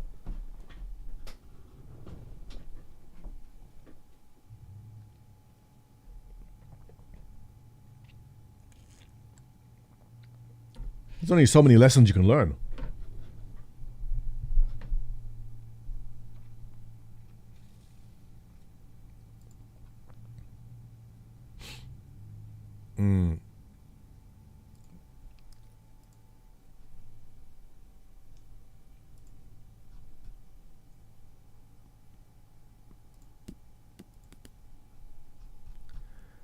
What else is happening in the world?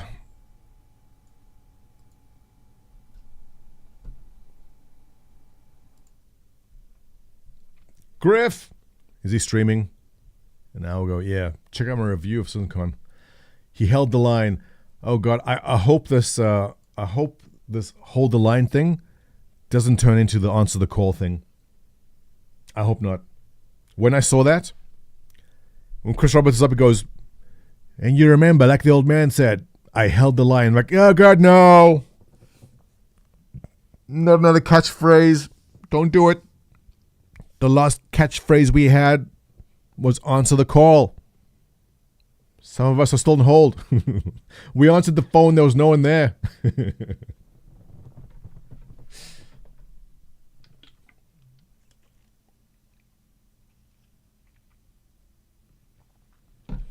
No, it wasn't cringe, Rooster. These taglines are important, okay? I mean, look, exactly because it's been mentioned. Like, held the line is supposed to become a thing. The only problem I have with this is last time we had one of those phrases, we end up waiting since 2016. That's the concern. They pulled it from Mass Effect. Yeah.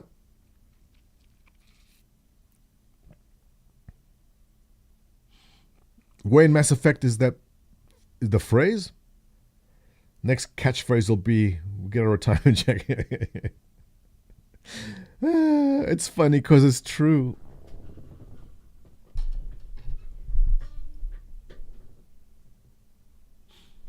Have you seen the old fat dude singing in his stream? No. But hey, that's the demographic, Rooster. I'm assuming you're younger, Rooster. But all those fat old guys you see is the reason why CIG is here right now. All right? The reason why. Making fun of you old fat guys.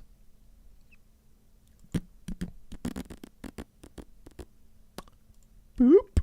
See this? See this, Rooster? You older than me? Okay. Okay, so I want to accuse you of ageism then, Rooster. You feel free to insult everyone.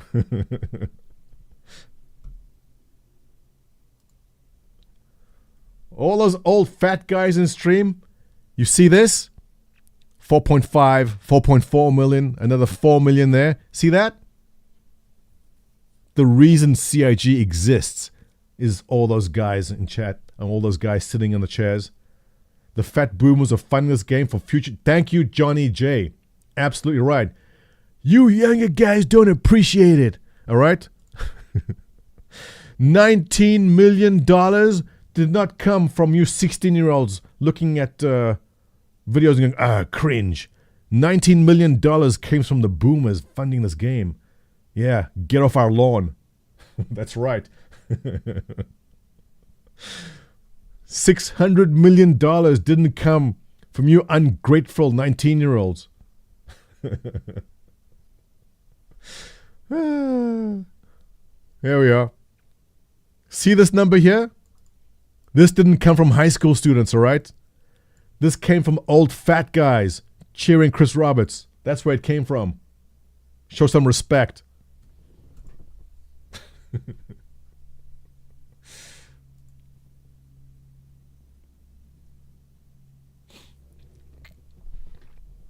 Thanks for the follow, Barty. Yeah. 3,500 came from a 27-year-old. Hey, if you're 27, you can blow $3,000 on the game. Good for you. That's awesome. What's happening in Spectrum? Do we dare? Do we dare dwell into Spectrum and read the salt? I haven't visited Spectrum in a while. The irony is, like, all these other publications who talk about how Star Citizen backers are brainwashed and Star Citizen backers are like Chris Roberts bootlickers. If anyone wants to see anger and salt, go to Spectrum. There is no angrier community complaining more about a game than people on Spectrum. Right?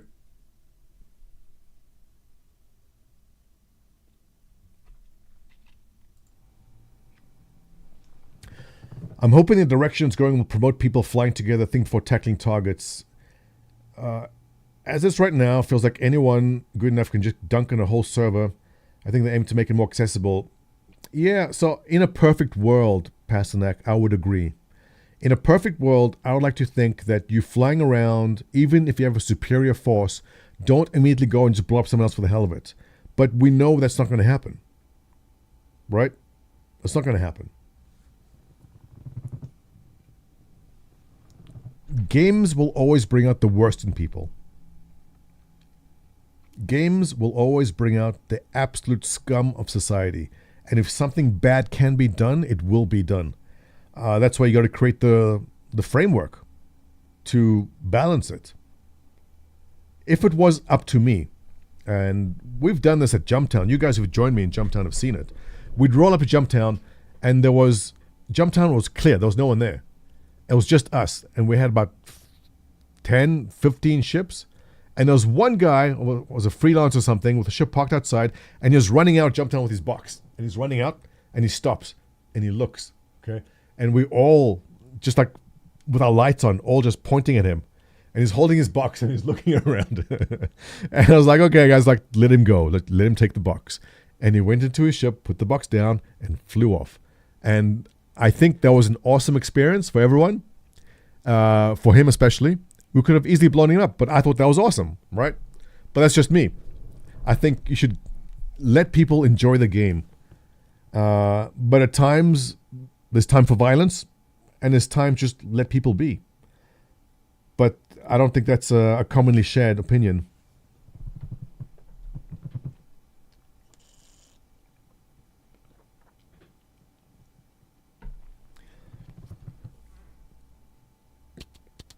Even in Pyro, reputation could stop self-griefing. Yeah, I saw who was talking about reputation in there with the pirate orgs. If you have high rep with a pirate faction that should come after people attacking you, just need another...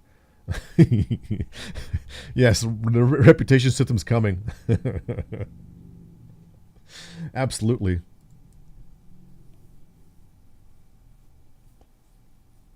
Pyro is stunning. It is. You know, we should fire it up and get back in there. I want to... I set up my HOTAS. I want to go take a look at more planets. This is how I feel when playing Pyro. How do you feel, Gabs? Cute.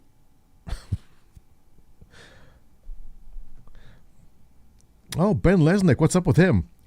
Like most people, his trying times probably broken down and wonder how much video did Wing Commander full play. Unrelated.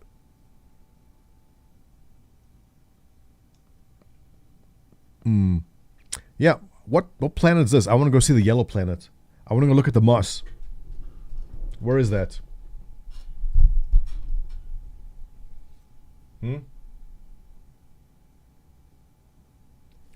Yeah, Crime said the geniuses in my chat made me spawn at Patch City of all places. Right. So I actually yesterday I logged in and I set up my HOTAS and I went to some other station. I don't know which one it is, I forgot. Yellow one is Pyro 3. Pyro 3, let's go. I want to go see Pyro 3. Let's go to Pyro 3. Update. Update's done. Let's go check it out. Go to Oblivion Station. Is it running? I'm assuming it's running right now. I'm booting it up.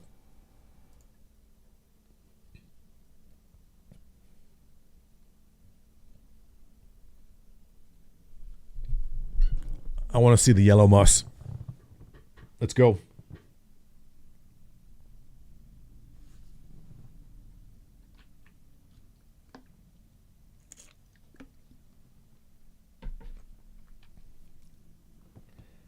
We told you to go to Obituary.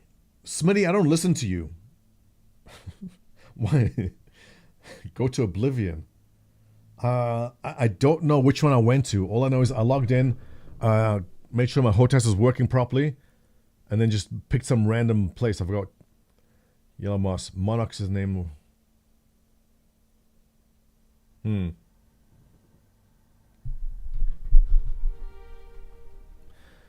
Yeah.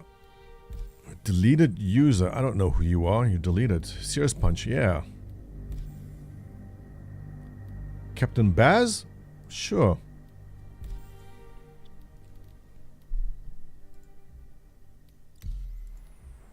Let's go. Pyro 2, right?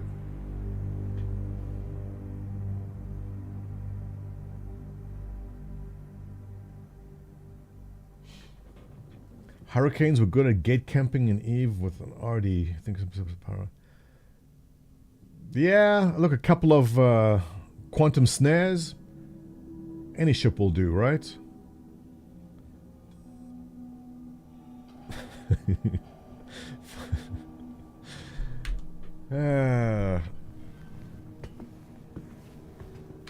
First thing you do is F12. Alright, so I am currently in... I don't recall where I ended up at, but I'm... Checkmate. I'm at Checkmate. What is the station that has Armistice around it?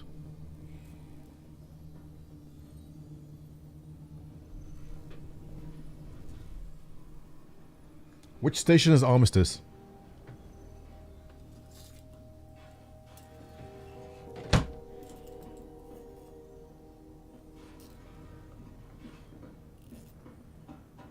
Gotta put on my dog tags. Yeah. Doesn't work with the hat.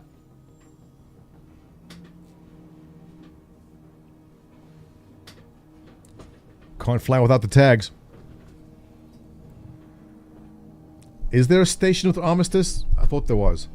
I might be wrong. Alright, so anyway, Yellow Moss, what'd you say? Pyro 3? Bloom? Is that the name? Pyro 1? 1, 2, 3. Yep, Pyro's up.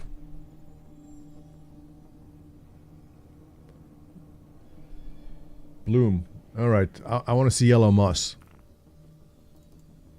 Can I set a route? Any place in particular? We'll just see whatever's in the daytime. Bueno Ravine. Obituary. Oh, is this where I'm supposed to go? Obituary? You know what? Maybe we should set home base at Obituary. Can I set routes from here? No? Okay, let's get to a ship.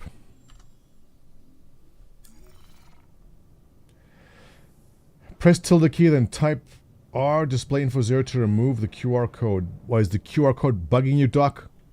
Is it damaging your eyes? R dash display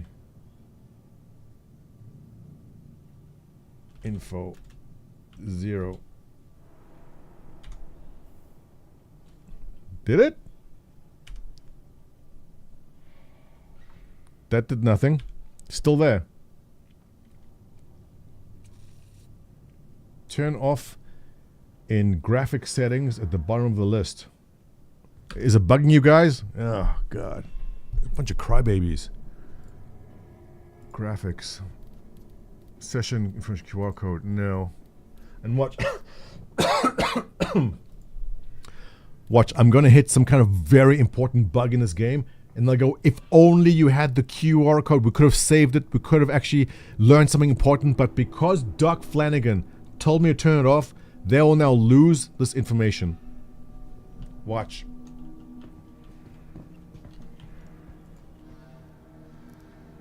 Open.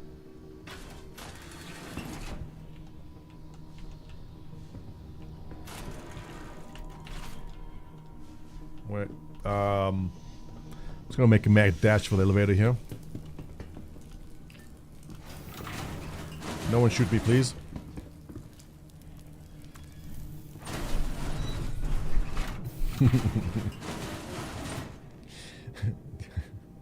Okay, Jake wants the QR code back on.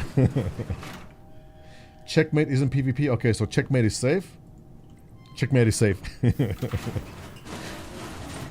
Well, where is my weapon? Where's my helmet? Oh, there it is. Do I not have any weapons? God damn, I have no weapons. Alright. Never mind.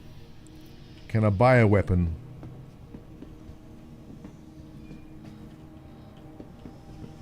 Is there a place to buy weapons here?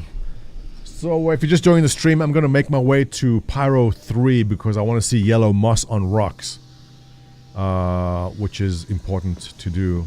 Is there a place for me to buy a weapon? What the hell's wrong with this guy?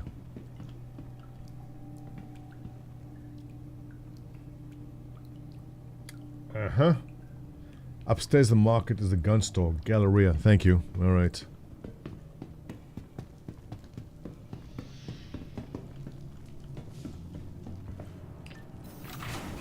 Am I going the right? That's not it. Wrong place. Exit. This is where I'm going?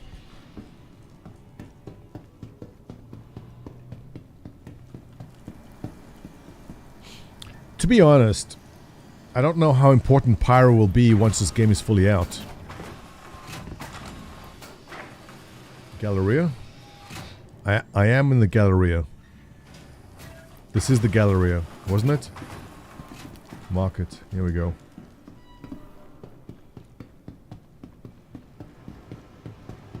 Sea nuts. Noodles. What the hell are sea nuts? Oh, cool. Look at that. Huh. What was that Klingon dish, the bloodworms, which you eat raw? Oh, God. What was it called? Star Trek fans. The Klingon dish. What was it?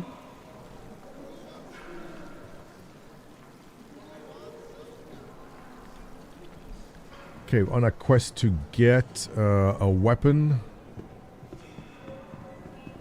No. No. No. Water. No. Anyone see a place to buy guns? Steelburn, thanks for the follow. Gah! Thank you! Gah! Henceforth, these squiggly worms are now known as Gah! Someone tell Buster the Destroyer that her favorite dish is now available. Yeah. Gah! Like you have to clear a throat when you say it. Okay, weapons. Not from there. Not from there. Not from there. Sharpshooters. Sounds promising. Most likely have some weapons over there.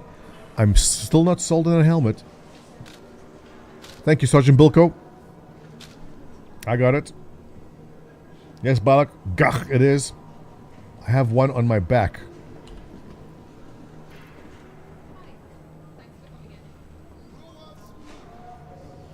God damn it, I do have a weapon on my back. Oh, I forgot I got that. Alright. So, oh! Because the first thing I did was try to pull up my weapon, and it wouldn't let me, so I assumed I didn't have it. God damn it, chat, you're so stupid. Alright. Let us get to the terminals. I have the bare minimum with me. Let's go see Yellow Moss. Now the second challenge is to find the Aesop terminal. What's this? It's kind of cute.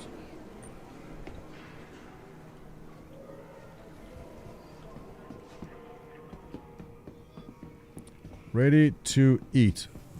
Oh, we have fried gach over there.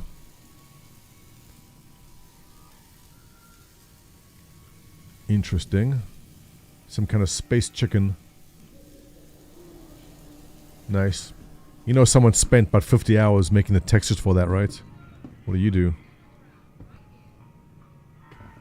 Repair. You will regret not I stopping. don't know what. Okay, terminals. Elevator. Let's go.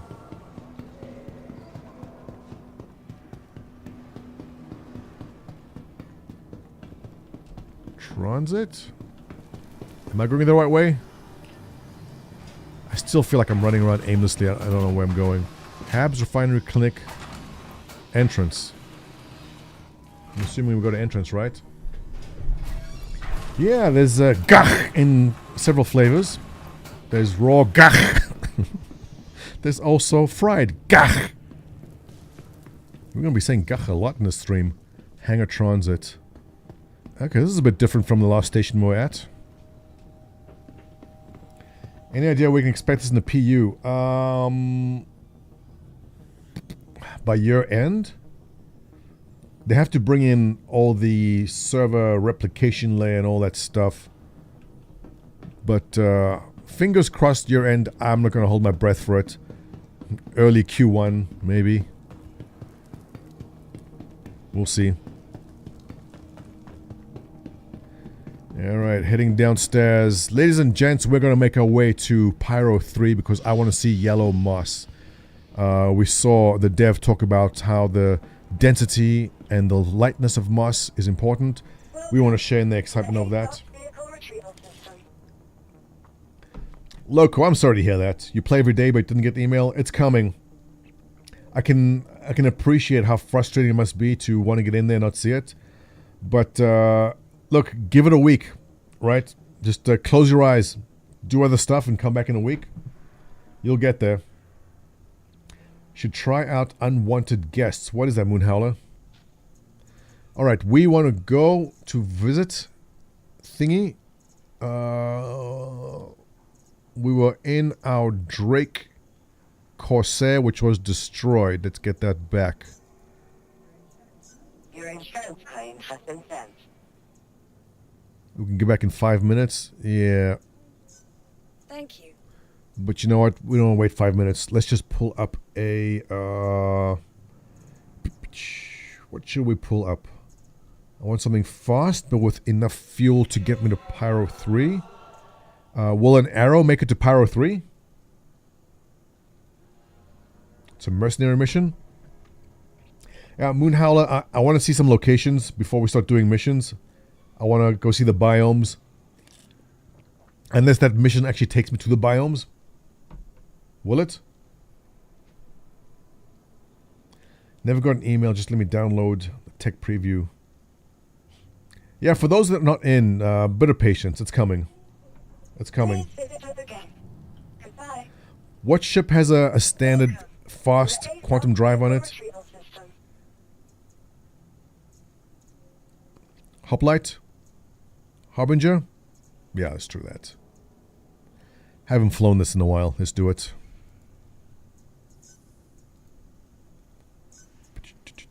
Retrieve. Takes you to another station to clear out a hangar. I don't want to see more stations. I want to see some biomes.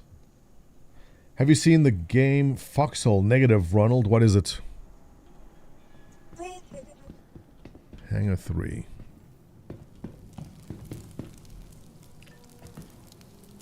You let me download the preview.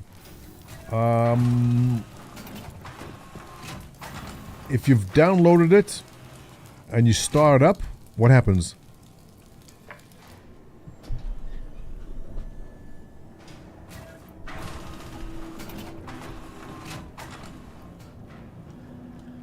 I have not seen this ship in a long time. What's changed on you? Ramp access. How do I open this? It's been ages since I took the ship out. Open door? Damn. So, this is a problem you guys, lots of ships will have, is you get a bunch of hangar queens. And it's ships which you just bought at some point. How do I make the ramp come up? No, ramp close. I guess they haven't done gold standard on this. Where's the ramp close button? Is that it? Doesn't do anything. Do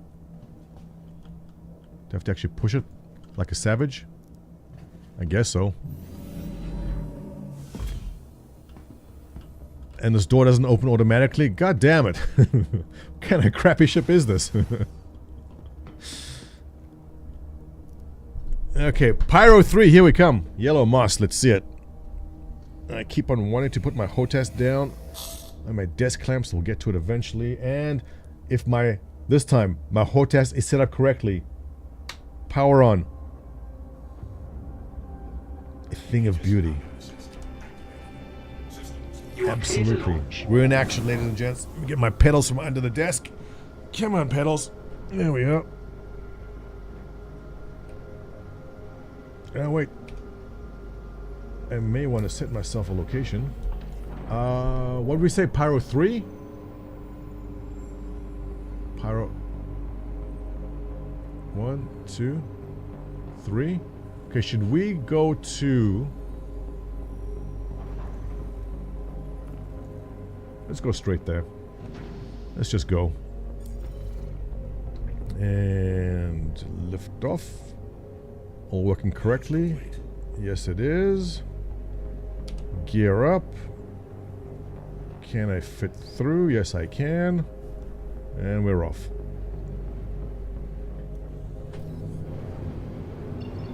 Nobody's ganking. That's a positive. Beautiful. Going off to Bloom. Rock and roll. Look at that. Oh, that's gone in the fog. Okay. It looked pretty good for the second we saw it. Rock and roll.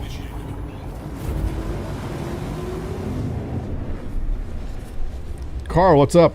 Bloom is nice. Yeah, so we're gonna inspect yellow moss on rocks.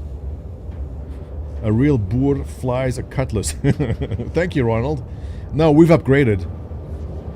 We went for the Vanguard this time. A lot of Harbingers and Pyro. Yeah, I can imagine. Makes sense. Lots of distance to cover. I'm saying I haven't flown the Harbinger. You guys who have lots of ships, alright? I tell this to all the newcomers in the game who want to keep on buying stuff. You need 3 ships, 4 max. You need the taxi. You need the starter ship, which is the taxi, which you take from one place to another. You need your combat focus, maybe your exploration focus, and your industry focus, whether it's cargo, or mining, or salvage. That's it. That's all you need. You get guys in this chat that have bought like 1,000 different ships. They don't fly any of them. They never do. Went low flying in Monarchs. Right. Yeah, Monarchs are sweet. Right before a Carrack landed and killed me. I saw it for like 5 minutes. Or I fell through the planet. How many ships do I have? I don't know. I don't know. I didn't count them. There's multiples of things. There's rentals you get. Like, you know, when CIG gives you a ship to fly for some other ship. I don't know what it is. Need a Pisces, a Vulture, Halcyon, Prospector. Right, Balak. Right. Or even less than that. Honestly, get yourself a mining ship or salvage ship, and that's it. Because then you just earn money and buy it in the game as is intended. Right? Do you have any news on how Death of a Spaceman will work? Asks Apollonius. Steelburn, thanks for the follow. Sky Pilot, thanks for the follow. They have an idea, but everything's in flux there, Apollonius. The idea was that you die, and then if you die enough times, then you will be permanently dead, and your heirs will then get your stuff. I think it's all up in the air. I don't think any of it is going to make it in the game. I think what they have right now, where you will simply respawn somewhere, and maybe you'll have an arm or a leg, I don't know. But the Death of a Spaceman thing is up in the air. Oh, look at this. Looks pretty. Looks pretty. Ladies and gents, first time arriving at Bloom.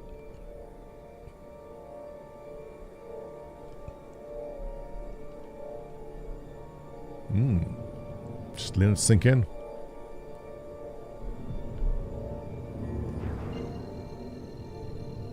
Do you have a location we can go to? The Golden Riviera. Sounds promising. Or is it?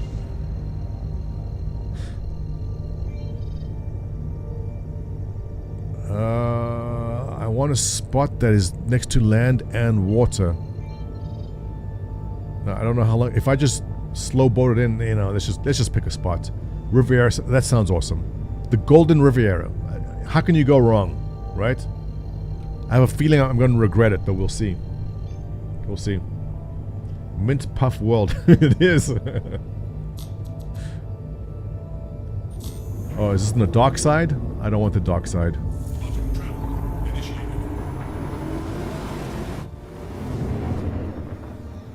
How exciting. Oh god, it is in the dark side.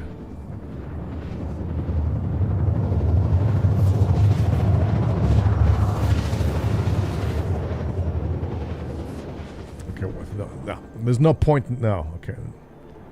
Shouldn't listen to you guys. I can't see yellow moss in the dark. Damn it.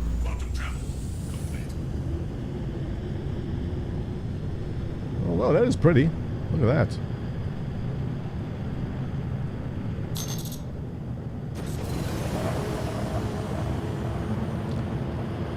I want daytime.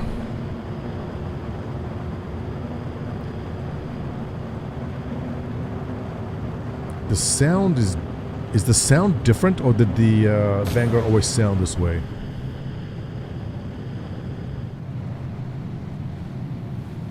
Oh, beautiful. Beautiful. Sunrise over Bloom. The blooming sun.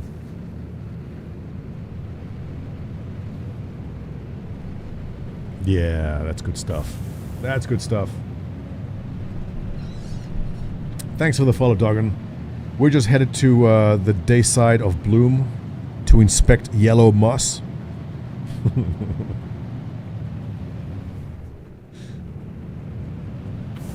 Just enjoying the sunrise right before I'm ganked. How can you tell if it's a dark side? Saivesh, the lack of sunlight. Mostly the lack of sunlight. So we're just going to head up, get some altitude here, and we're gonna dive down and get some daylight, land somewhere. I want to take a look at the terrain.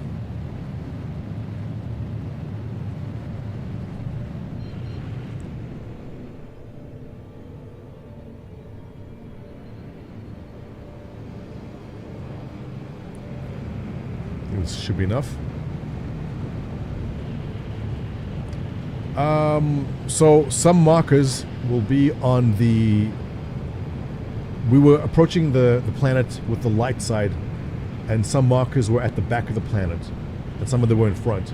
So as soon as I QT to it, and so it was an 800-kilometer QT, I realized, okay, this is going to be too far away, because it should not be 800k, it should be much closer, but that's okay. We got to experience a nice sunrise while we were doing it. So this... I need more light. I'm assuming the sun is rising. We could be on the sun setting part. This looks like snow to me, though. I don't want to see snow. Let's go a bit lower, take a look.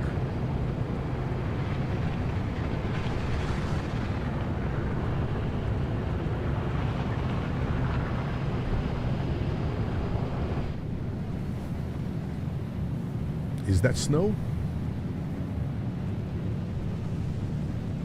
Oh, let's get back up there. What do we have? Pyro 1. Pyro 2. Monarchs. Pyro 3. Pyro 4. Oh, Monarchs is where we died yesterday.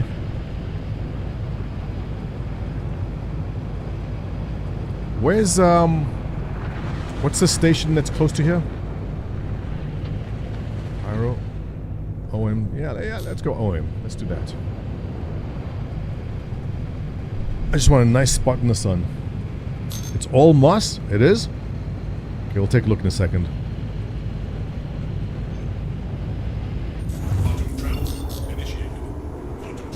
Alright. Bueno Ravine. You're out. I want a location next to water. Right down here. I actually want to go straight down. You know what? We're going to slow boat it in. I just want to enjoy the drop into Atmo. And I'm assuming this yellow stuff is all the moss I want to see. We're going right there. Let's do that. Yeah, that's a good spot. Max speed 1000. We'll be there shortly. It's old water. What? Steelburn, first time chatter, welcome. The Earth's moon is twice the size of this planet. Yeah, Firebrand, they have to downsize stuff a bit, right? And then after that, Smitty, we'll go to Obituary after this. We'll find it.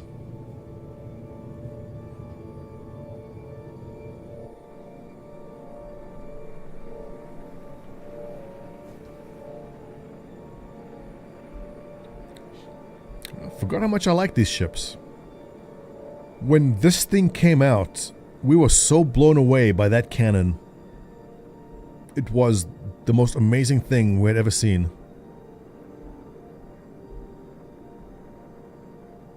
Bit of nostalgia taking the ship out again. Let's enjoy a nice quiet approach to the planet.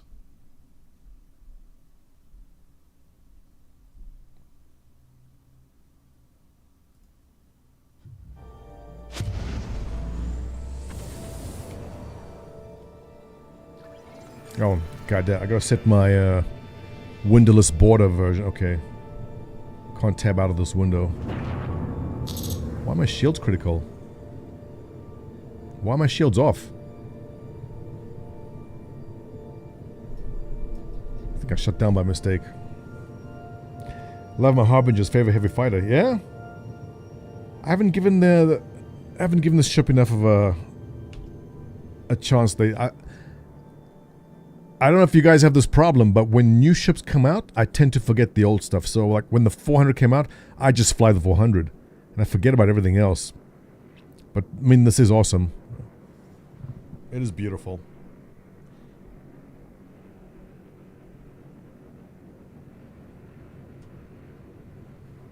Yes.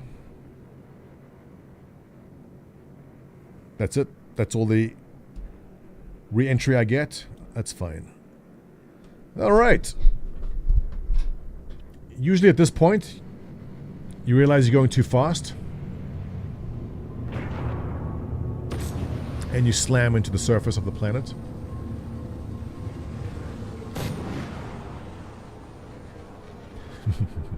But not me. I'm a highly skilled pilot. That's not going to happen. So...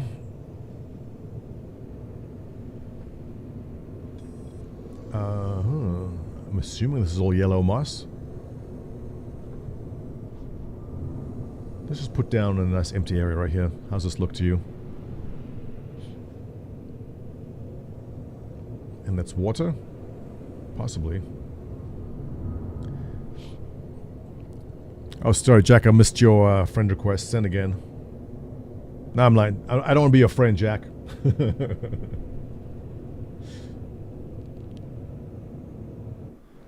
look at that. Look at it. It's so nice.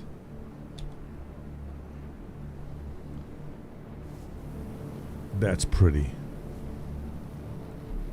Can I build a home here?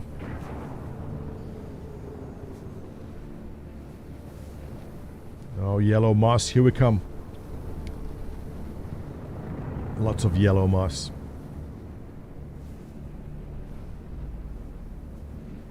This is a good spot. Easy. Easy. Oh, like a glove, but to the side, but we're good. Actually, I don't like that we lean to the side like that. Let's just tip you over. Let's go this side a bit. There we go. Otherwise, flawless land. Ah! Oh, ah! Oh, it's rolling over. What? Why am I rolling over?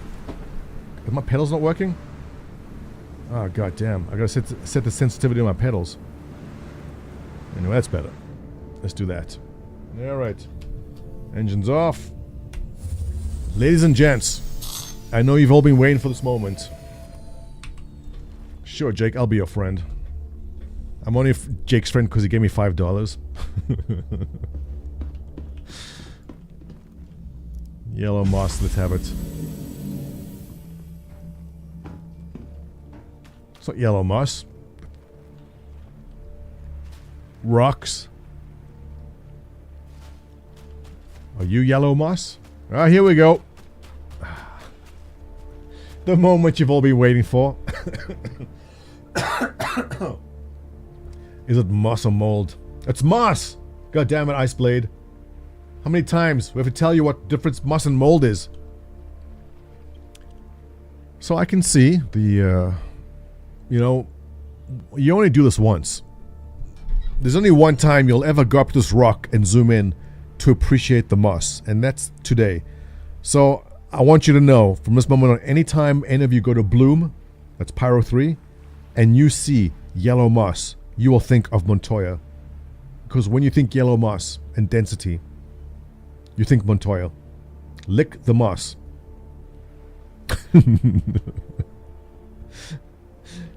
Sure, Stig, we'll be friends. That's nice. That's cool. You new guys arriving, I'm so jealous that you're experiencing this. What the hell's that? What's that in the distance? Kill it!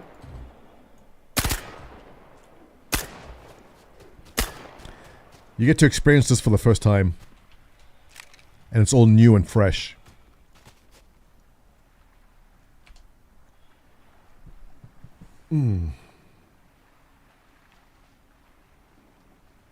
I'd totally build my base here.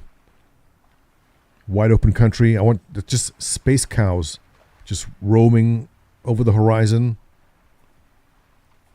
Put like a nice cottage right over here. The dock going into the water. Oh yeah. I'm all for this. I am sold. This is it. This is nice.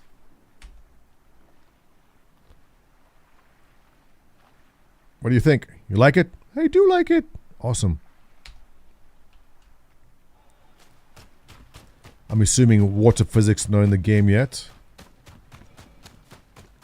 Worth it. Look how beautiful that is. I like it a lot.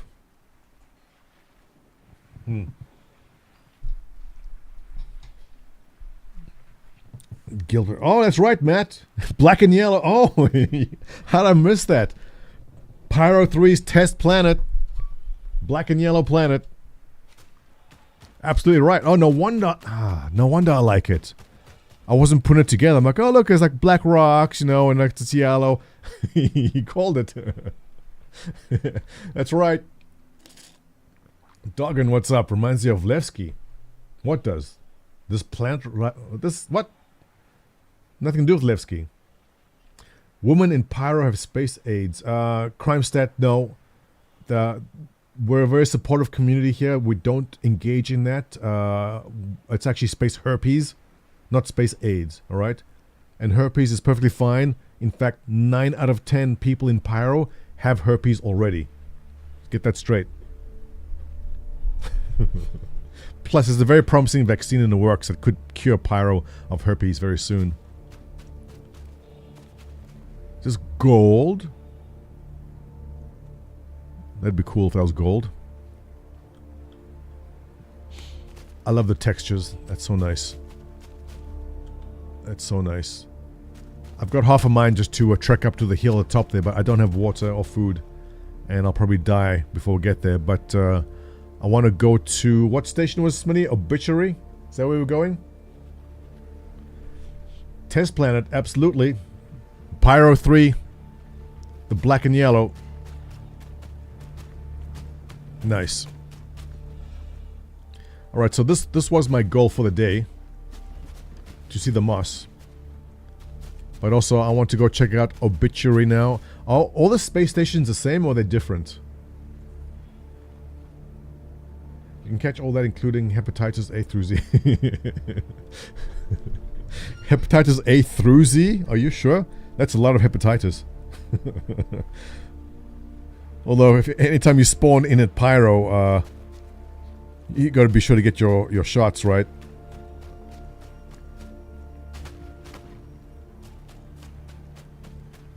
What's that? Is it a rock? Okay, I want to see some kind of outpost or something.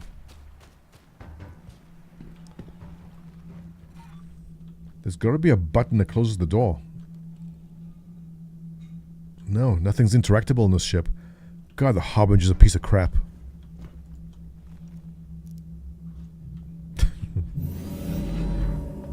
No, it's a good ship.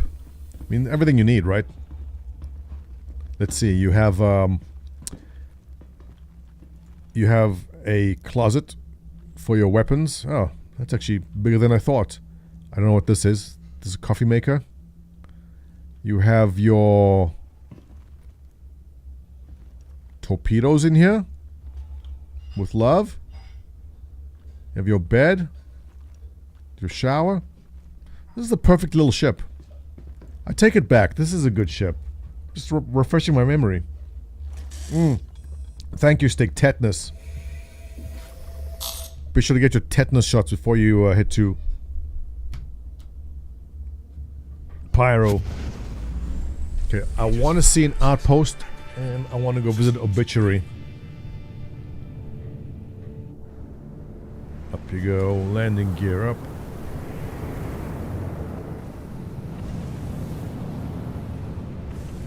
Oh, no wonder. My pedals are pushing on a item there. Okay, so water effects not in. But when water effects are in, that's going to make a huge splash and look very cool. What we have here is the ancient temple of the original inhabitants of Bloom. This was built 58,000 years ago, and we'll take a close look at it now and then destroy it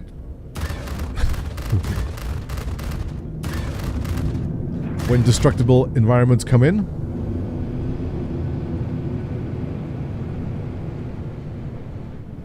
Pretty.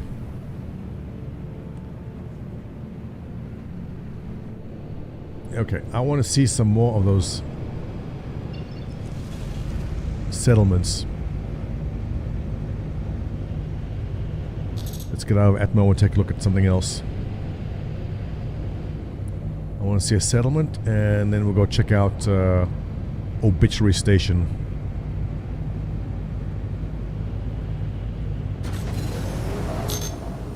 Let's go. Have CIG ever mentioned water filter, food collection, and temp shelters for setting up camps? Beyond you...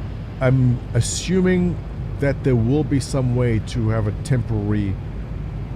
Good question. That is a good question. So far, the only way we can survive when we go someplace is to have supplies with us, but I don't see it being a stretch to be able to have some sort of machine or temp base or camp.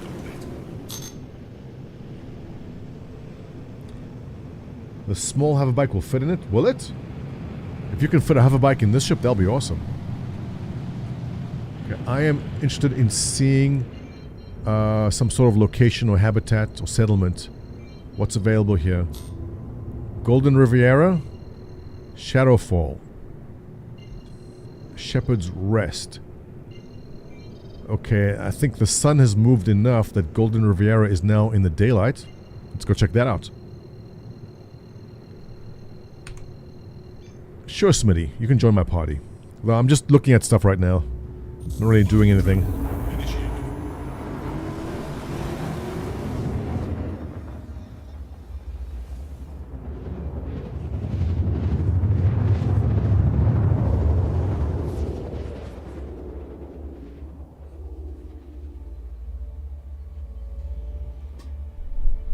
Isn't the Golden Riviera a hotel in Acapulco? Or in Cancun? The name's familiar to me.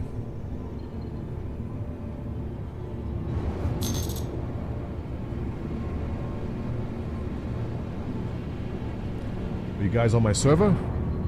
Yeah, we can hook it up.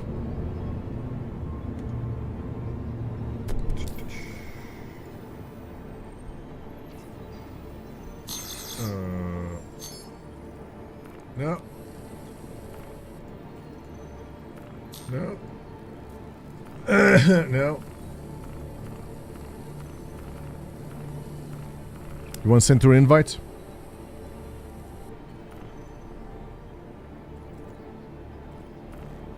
Whatever.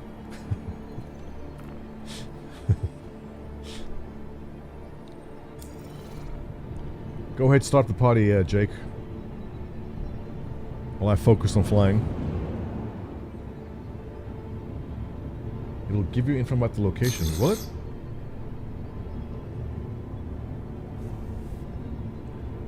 This is going to be cinematic. We're coming through cloud cover. It's going to be good.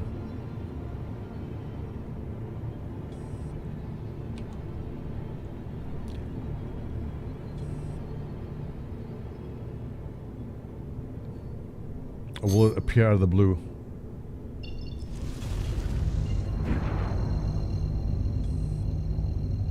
Where's the surface? The cloud's going to disappear rapidly, and then I'm going to be... 700 clicks.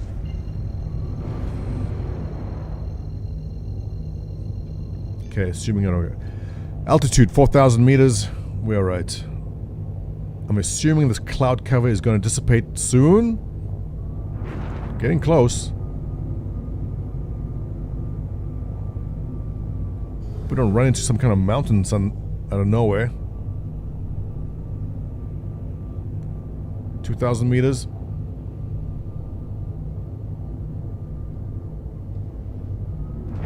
There's actually ground attack missions. You haven't tried it. Pretty cool. Shoot ground-based objects. Like, really? Yeah, we'll do. We'll have to go through all of these missions soon. I just want to see the sights right now, and I'm wondering why the visibility is 0 here. Go nice and easy. Oh wait, it's clearing up. Here we go. Here we go. I see something.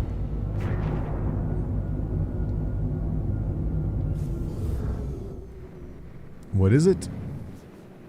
Well, someone's here because the lights are on. Looks like a nice little settlement. Let's go take a look. Right by the water. This looks awesome. Yeah, I want to check this place out. It looks so small from higher up. How exciting. How exciting.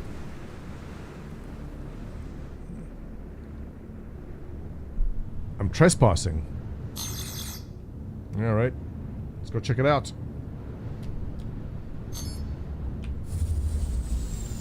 I guess this is a hostile environment. Yeah, that fog was real low, Iceblade. I was concerned I'm going to slam into the ground. After we're done the stream, I'm going to set up my desk clamps for this HOTAS finally, after years of it sitting on my desk. Now, open door. Let's go. So, am I not supposed to be here? Smitty! What's up? I see you. Jake, I see you closing.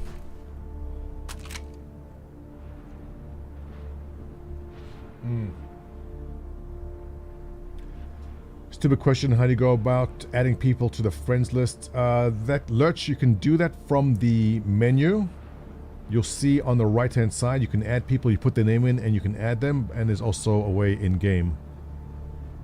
And here we see Jake Raven trying to shoot me from altitude, unless he's engaging with someone right now.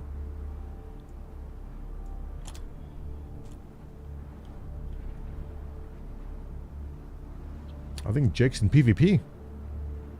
Is someone griefing you, Jake? He can't type. But that seems to be an unsuccessful attempt by Jake Raven to watch my 6. Do you just die?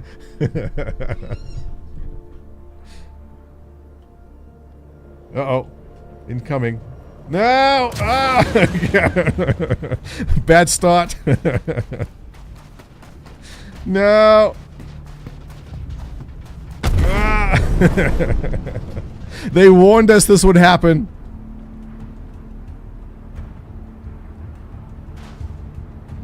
They warned us. I didn't listen.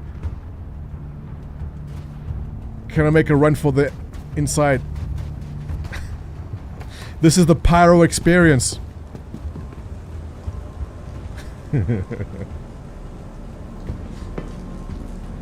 But look, that's all part of the game, right?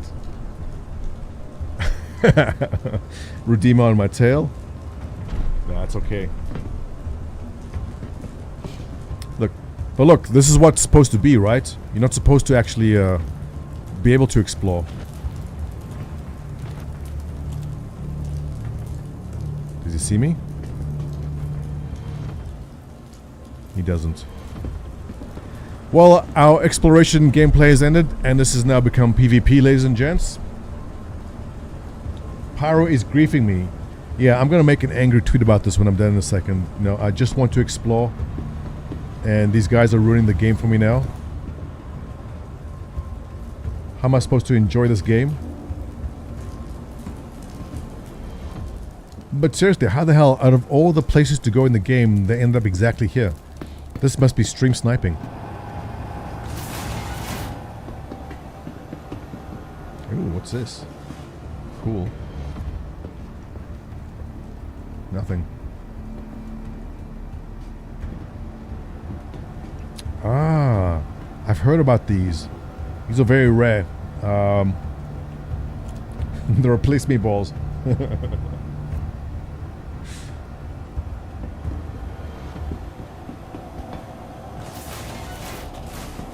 So assuming whoever is griefing me on the outside will come in, I can get them right here. Well, I mean, they might not even be coming on foot. I still want to explore the rest of this base, though.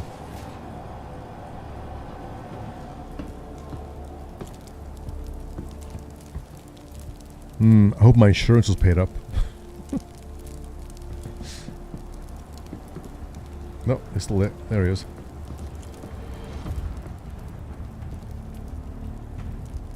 I mean, this is pretty exciting gameplay.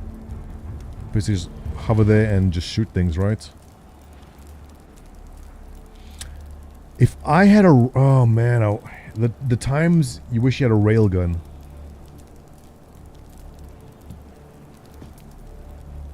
Two or three good shots on railgun right now, he'd be dust. That's right, griefer. That's right! Anyway, I may need to pick up. On your way back. Yeah, you know what? If you have an eclipse, might as well just come by and drop a torpedo on the guy. But, I mean, otherwise, this is the Pyro experience, right? This is what they want it to be. I guess they want you to show up with a crew. What's this place? Oh, cool. That a size 1 mount? Do you guys see that? How do I get there? I want to shoot that. At the door. What are you? Power. The hell? Oh, nice. That's cool. Can I use you? Yes? Oh. Oh, wait, doesn't shoot. Wait. Go back. Grip. It does. No, it's bugged. The second I shoot, it starts, No. Come on. Grip. Yeah, it's bugged. As soon as I fire... Oh no, it's good. It lets go by himself. Alright, but that's cool. Nice to know there's some places you can set up and defend yourself. Although, I'm guessing there might be defensive weapons on the outside of this base. Huh? 14-year-old stream sniper.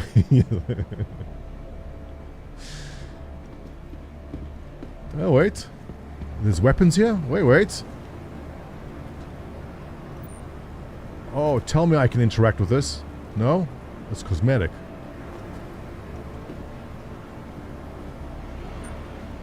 No.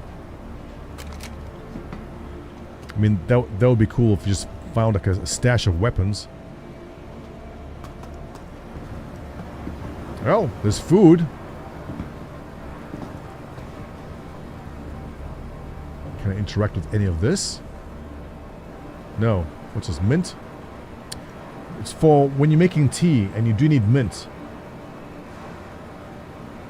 Redeemer got me. I was going to help out. Thanks, MK. I appreciate it. Yeah, we're not geared up for any kind of combat right now. I was trying to explore stuff, but apparently Pyro is filled with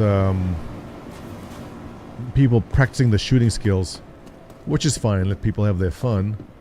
I'll just make my exploration a bit more challenging. So VR headset. Latex gloves. Oh, this is a drug lab. That's what it's supposed to be. Kind of disappointed that I cannot access the weapons I saw lying around. Like that. I guess it's a broken weapon, but that would be cool.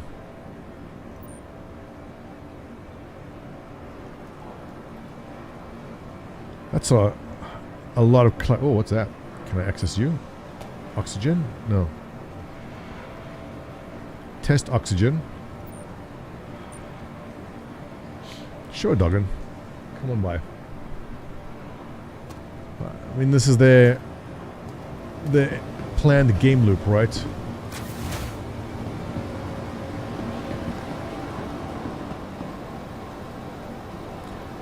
The clutter artist that worked on this did a great job. I mean, to make the environment look like this takes work. The pipes in the ground, the dirt, all the small stuff, all that took work. I can appreciate that.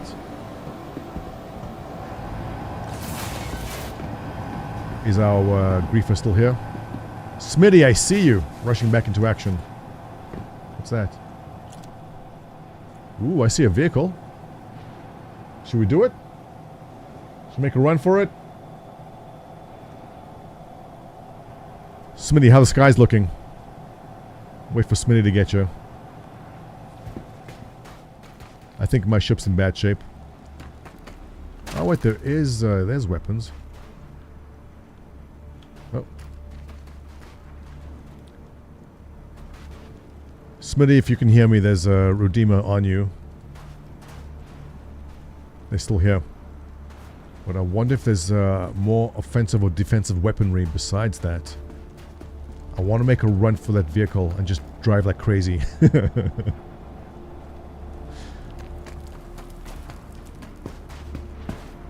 I want to take that size 1. Can I... How long will it take a size 1 weapon to get rid of the Redeemer? What do you guys think?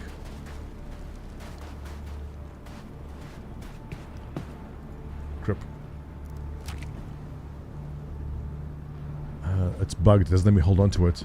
Oh wait, there's a weapon up there too. There are some defensive weapons out here. Okay, I mean, it's no match for that Pisces. But if I can get one shot off him, I'll be happy. How do I get to the roof? Give me the roof. If we were more prepared, I would be right now in comms with you, Smitty. We can actually, you know what? Let's do that. Alt tab.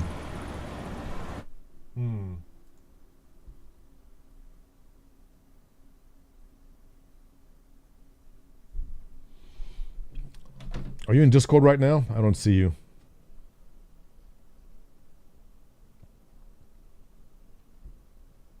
I don't see it. Never mind. Let's do it the hard way. Okay, I want to get to the rooftops because I do see some size 1s. There it is. I want to get to that. How do I do it? Go Smitty! Here comes the rescue. I want to get to the rooftop though of this building. I see a ladder. How do I get there? Okay, the Redeemer's on him. Alright. Where is access to the roof? It's not there either. And it's not from inside. Okay, it must be from some other building. Are you a ladder I can walk up? Yes, you are. Okay, getting places, guys. We're learning as we go.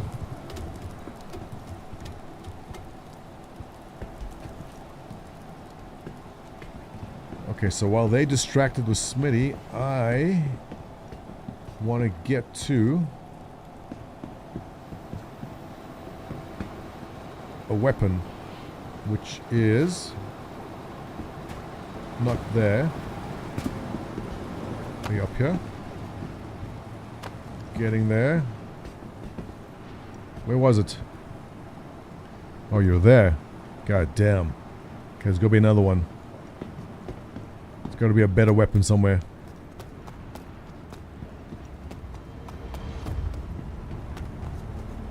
There it is. How do I get there? Up. Up. Upsy. We got this, crew. We got this. Stairs, yes. We got this. Here we go. And... here we go. Oh, it's all new and exciting. Alright. I'm ready. I can take on it. Oh, there he is. There he is. No, grip. Grip. Turn. No, it doesn't turn. God damn it. It doesn't turn. Doesn't let me turn to face him. Oh, we're so close too. That was a good plan. I mean, I could shoot him with my, how much damage will that do? Will that do it?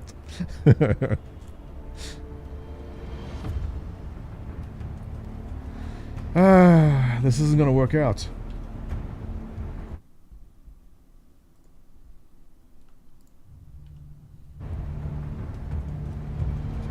What should we do? Smitty, how you doing?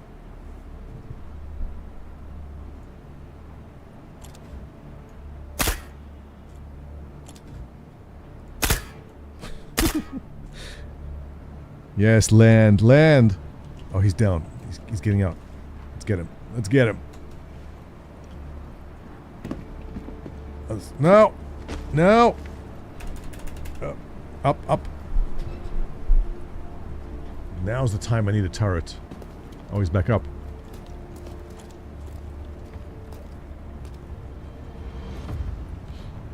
Thrilling time we're having.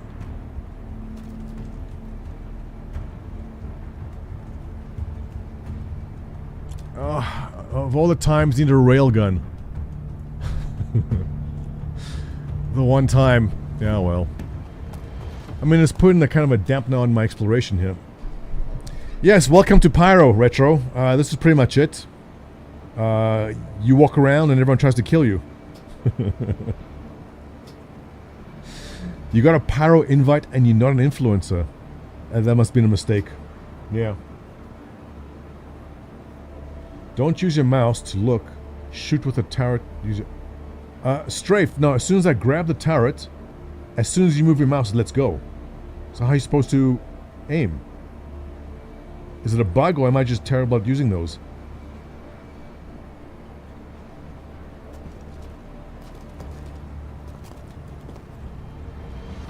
But in any case, these guys are spending a lot of their time flying around here. Where are they? Still there.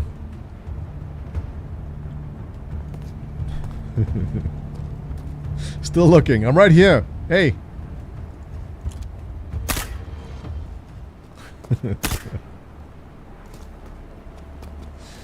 I guess we'll do some Q&A while we're just hiding. Don't use your mouse. How am I supposed to not use the mouse? What do you mean? Use your eyes. What? Yeah. How am I supposed to aim if I don't use the mouse? It's random that YouTube has got access. Concierge got access. Retro. My gaming's bug needed reset. Yeah, go for it, Smitty. But thanks for trying. I appreciate it. Aim with my eyes. Yes, thank you. That makes perfect sense. I mean, if I had Toby eye, I guess I could, right? Let's see. So what are the chances of me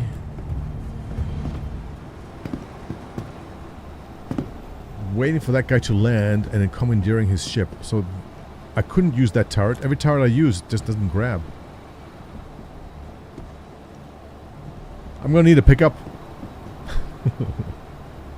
Did they leave? Looks clear. Any case, I want to explore the rest of this place. Okay, so we know there are turrets on roofs. Oh no, it's still here. Thrilling gameplay, ladies and gents. Nice artwork. Oh, we know for next time, just come with railguns and be a bit more prepared. But where's that buggy? Where was it? I'm gonna take that buggy for a spin. There it is. Can I make a run for it? Let's do that. Oh wait, there's a turret right here. So look. I grab the turret, right? As soon as I move, it lets go. How am I supposed to aim? The buggy is a bad idea. Nonsense. My best chance of escape is this buggy. Trust me.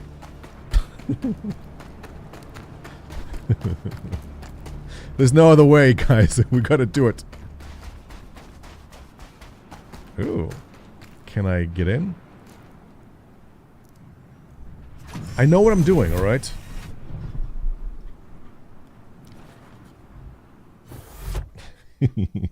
The only way to fight off these guys is the mule. Assuming it powers up. Hello and welcome aboard your Drake interplanetary craft. Line. Deploy? Why am I not moving? Why is it not moving? Come on. Flight ready? No. No, come on. Come on. Which button is it? Which button is it? No. Engine on?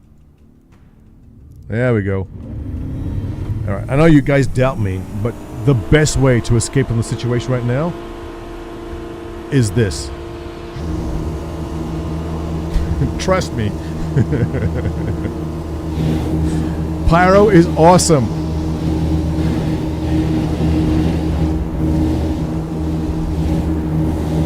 Rocks. There we go. I wonder if the mule was here because it was left here, or is it part of the environment? What I'm gonna do is just go up to those mountains there and build a base and just live like a hermit until someone rescues me. Woo! Oh, no! No! No!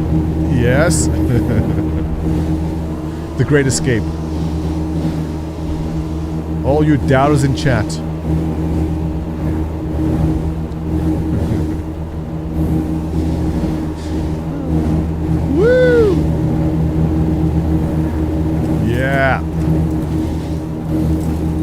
messes up my pyro fun. This reminds me to actually keep some vehicles with my ships next time.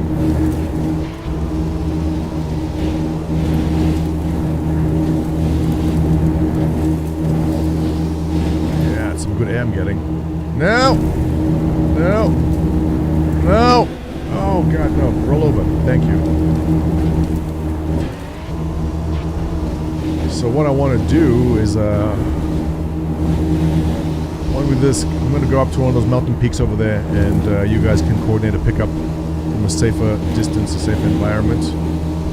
Go behind this mountain range. Emergent gameplay. You guys thought you're going to see yellow moss. Instead, you're getting all this for one low price of $5. Thank you, Alex, for the tip, by the way.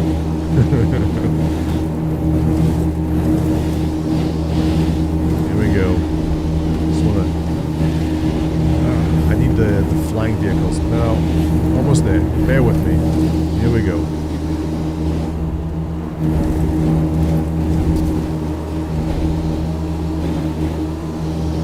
I don't have Toby Eye Tracker. If I had Toby Eye Tracker, you'd see it. Is that why you keep telling me to use my eyes? I understand what you were saying. I mean, use my eyes to aim. What the hell are you talking about? Use my eyes to aim.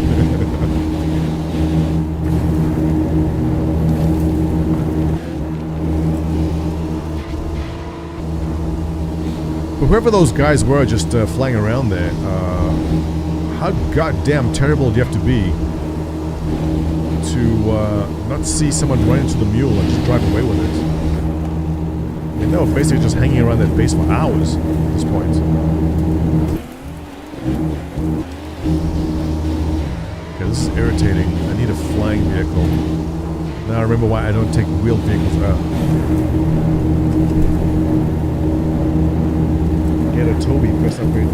Yeah, I mean, I see them go on sale. Like, it was on sale right now for SeasonCon, right?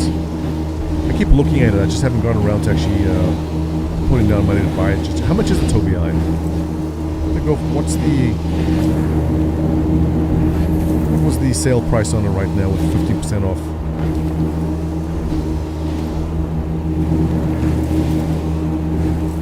For those just joining, this is advanced gameplay of the new environment in Star Citizen called Pyro.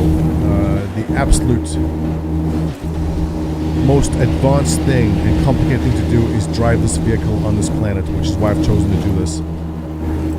It's been my dream to drive the mule exactly through these rocks. God damn, this is irritating. $100? 237? Alright, that's a wide range.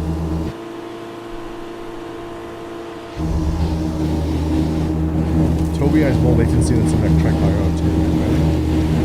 Anyone here in chat use Toby Eye? I haven't tried any kind of head or eye tracking at all. Jake, are you still in? If you are, let's do a pickup. I'm just going to try and get as much distance between me and that Golden Riviera, which was a huge disappointment. There was nothing golden about it. Just going to put some distance between us and let's try and get to Obituary Station, wherever that was.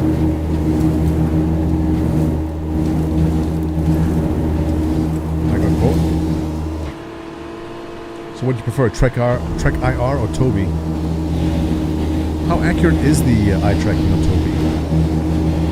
I understand you gotta have some good lighting in there too, right? Jake, I'm gonna put as much distance as I can between that base and me, so let's do a pickup and head over to Obituary without getting an Obituary.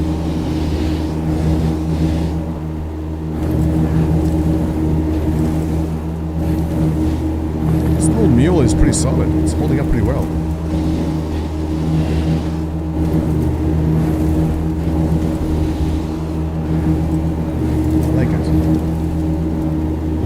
Now? Okay. You have clips on me, right? Shouldn't be too hard to find.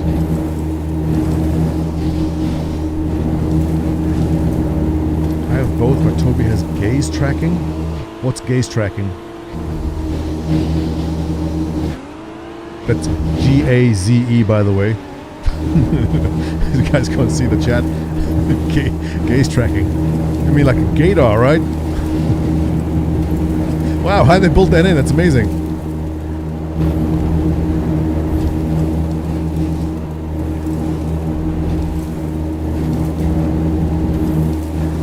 Floats a lot. I don't know what the gravity is on this planet. But they have worked on the vehicle handling. There's constant improvements to vehicle handling. Things do feel a bit floaty most of the time in Star Citizen, but I mean they're trying to find a good balance for it. And being able to pop back up like that is a nice feature too. There was a time that once you flipped your vehicle, it was done, but it seems like they've given us the option to not do that now. Oh, who's that? I'm assuming it's one of mine. Jake, that you? I mean, this would be a lot easier if we were both in Discord at the same time, right? And rescue is successful. Can I get out? Yes, I can. Thank you, Mule. That was awesome. Making my way into ship right now. I'm saved. Alright, I'm in.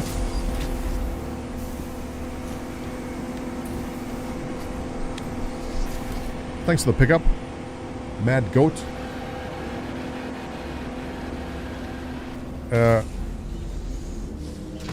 Jake, is this your ship? No? Whose ship am I in?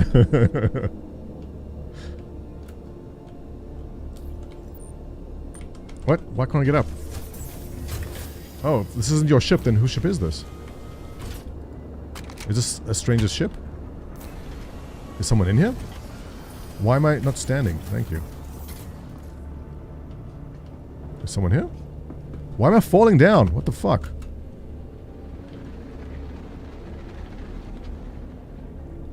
Why can't I see anything?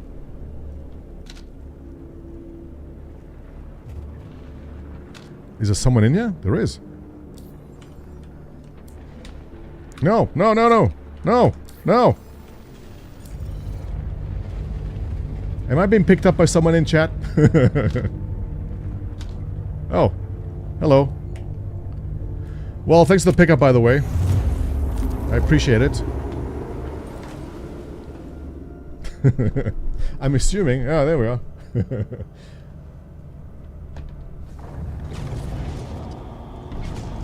Yeah, we should probably be sitting down, right?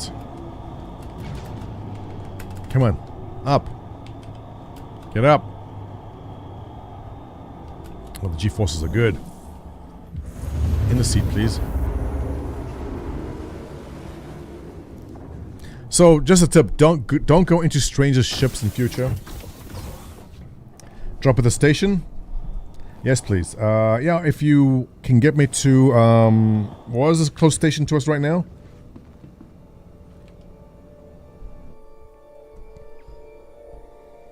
We're looking for, what was it?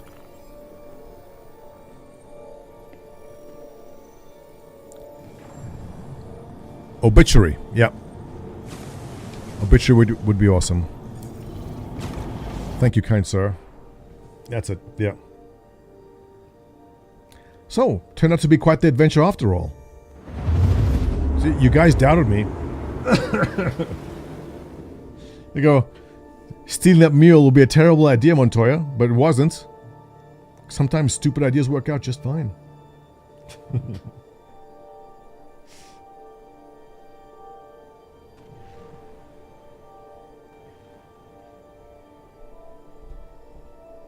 Damn, look at this place.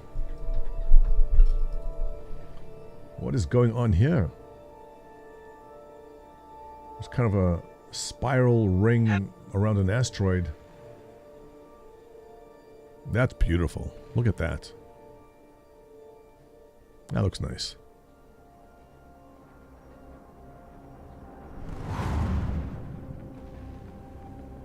Lady Space Patrol, you're late to the conversation on the topic, but we were discussing PvP was griefing about 2 hours ago, and it turned to a rescue mission. I wonder if full Pyro capitulated. Yeah, look, this all looks pretty complete at this point.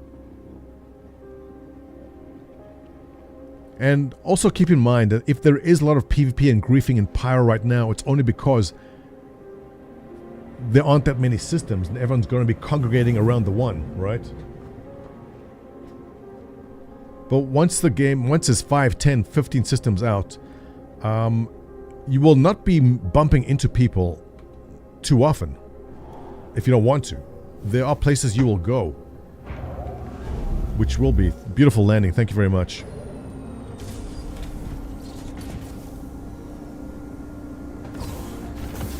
Let's get out. That was an awesome rescue. Chat, this is how it's done. Shanks, thanks for the follow. But that was awesome. Thank you very much. Where the hell's a salute? Got. I'm just gonna do the squat, thank you. Where the hell's the... Where'd that go? Yeah, thanks. It's the international, widely understood. Thank you very much for that. Let's go explore while we still have some health. The inside of a butchery. Curious to see what this place is about. Down we go. But that was an awesome rescue. Smitty, I'm disappointed in you. Jake, it was a valiant effort, thank you. Take a look. Okay, ladies and gents, our first look at Obituary Station. Redeemer's a nice ship. You know, I skipped on the Redeemer. I did not buy it because I just wasn't a fan of the engines. But overall, it seems to be quite the crowd favorite.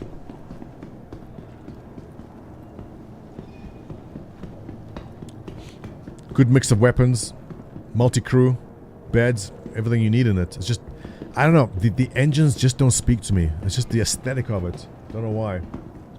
Huh? Dave, I agree. Well, it's not hideous, but it's unique. I mean, for those who don't know the history, the story with the Redeemer is what there was a put the chat up here.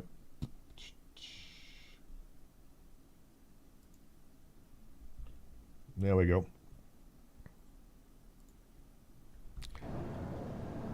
The story behind the Redeemer was Matt Gautier.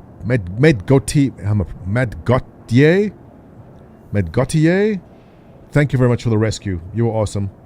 Unlike Smitty, who is terrible. I appreciate it. There was a competition called the Next Great Starship, and a bunch of teams from around the world, just backers of Star Citizen, went ahead and designed ships. And there was a bit of controversy because basically they put in hundreds, if not thousands of hours to build ships for Star Citizen, and then basically Chris Roberts and a bunch of guys would pick one, and then they actually go and make one. So before there was an actual design language and color scheme and palettes, they all went and designed what they thought certain ships would look like, and the Aegis was this, and they designed this with these engines because they go, these engines will be stealth, whatever. If this was redesigned today, they would not have gone with this design language. This engine would not have made it.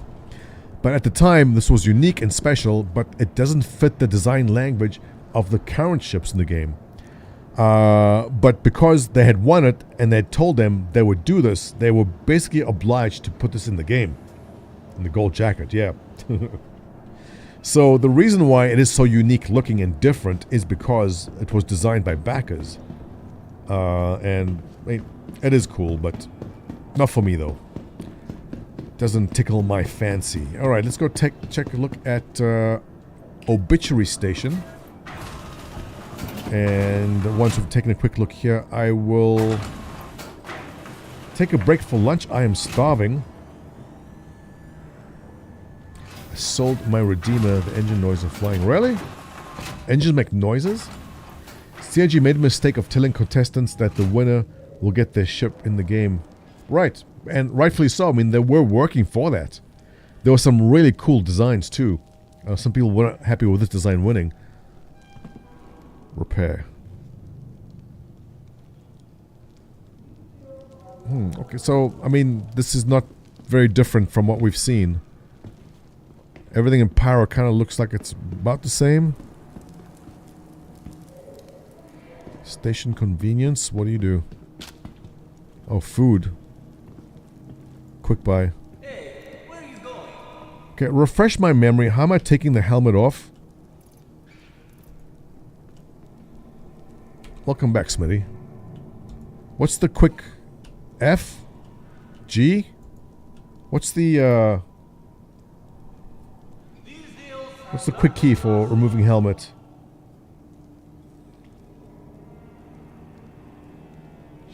Yeah, same, Adrian. The Redeemer wasn't my favorite, but seemed to be a crowd favorite. CIG in the process of establishing design language. Right. So, if they had to redo that competition now, it will be very different. But at the time, I mean, everything was up in the air, and I think CIG was just excited that there were talented individuals in the audience that could basically make a ship for them. And then why not? What a great way to engage with the audience, right? It is a great multi-crew ship. It definitely is. I know tons of people love it, absolutely love it, but just the engines don't, for me, the engines don't fit what this game is supposed to be. The design language of the game. Oh, water. Wait. Okay.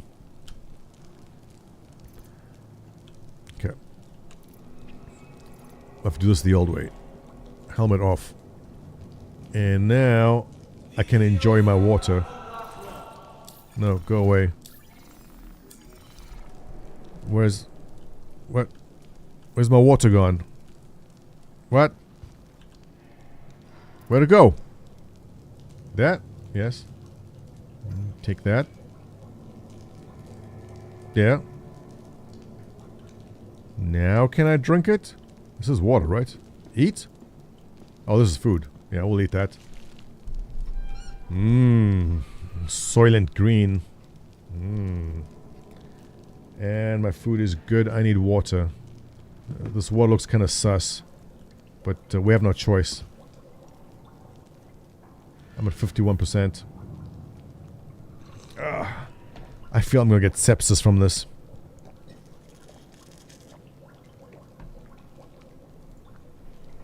Yeah, original Grub, there was one ship called the Boomslang. And any South Africans in chat will know what a Boomslang is. Boom meaning tree, slung meaning snake. And the Boomslang in South Africa is, I believe, the most poisonous reptile in the country. And that ship design was awesome. I really liked what they did. But yeah, yes, tree snake, not the other one. Sir Wiley1, thanks for the follow. Alright, so we are fueled up, we are drunked up, guys. It is lunchtime, West Coast time. I am starving to death, but thank you for joining me on my adventure today. We're going to leave off at Obituary Station, and tomorrow, I guess, we'll pick up from here. We'll be more prepped. We will get a couple of guys in Discord, and we will go and do some missions. I look good in this light. Oh, there we go. Thanks for the push, lady. We'll pick up some missions, and we'll see what missions are like in Pyro. Smitty, thanks for trying. Jake, thanks for trying. I appreciate it. You're all outdone. Slicer, thanks for joining me. Shanks Giggles, thanks for the follow. And we will conclude here. Yeah, this is... I don't trust this water either. We'll see if I die or not.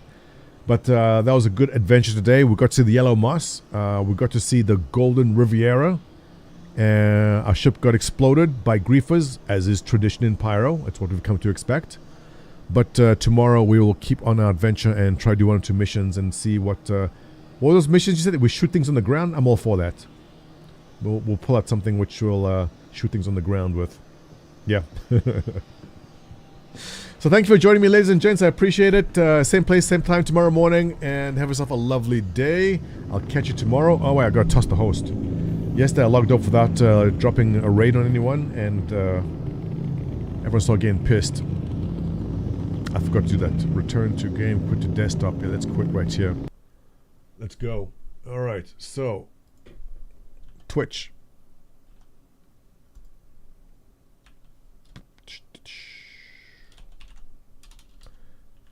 Twitch.tv.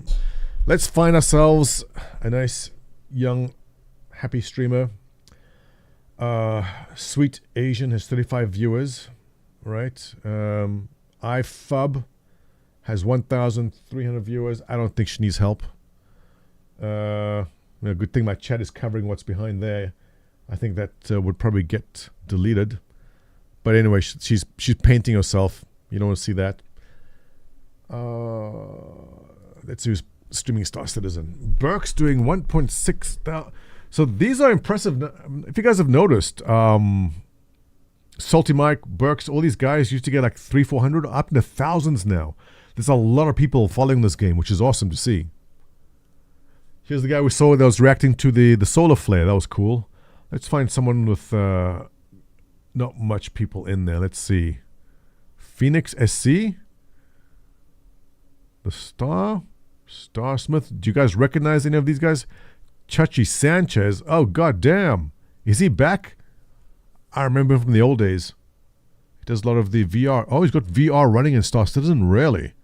I should check that out. I mean, it's not really VR friendly, but it's close enough. It's getting there soon, if they want to focus on that. Arc Venger. Oh, DJ Knight. Oh, no shit. Oh, come on. Yeah, we're going to toss DJ Knight. Come on.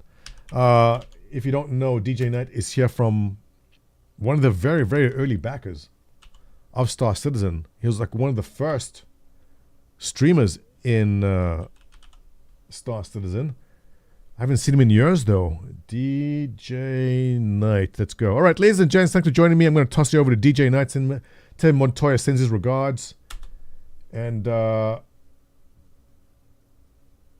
we'll go from there. Going over in 4, 3, 2, 1. Have yourself a lovely day. Take care.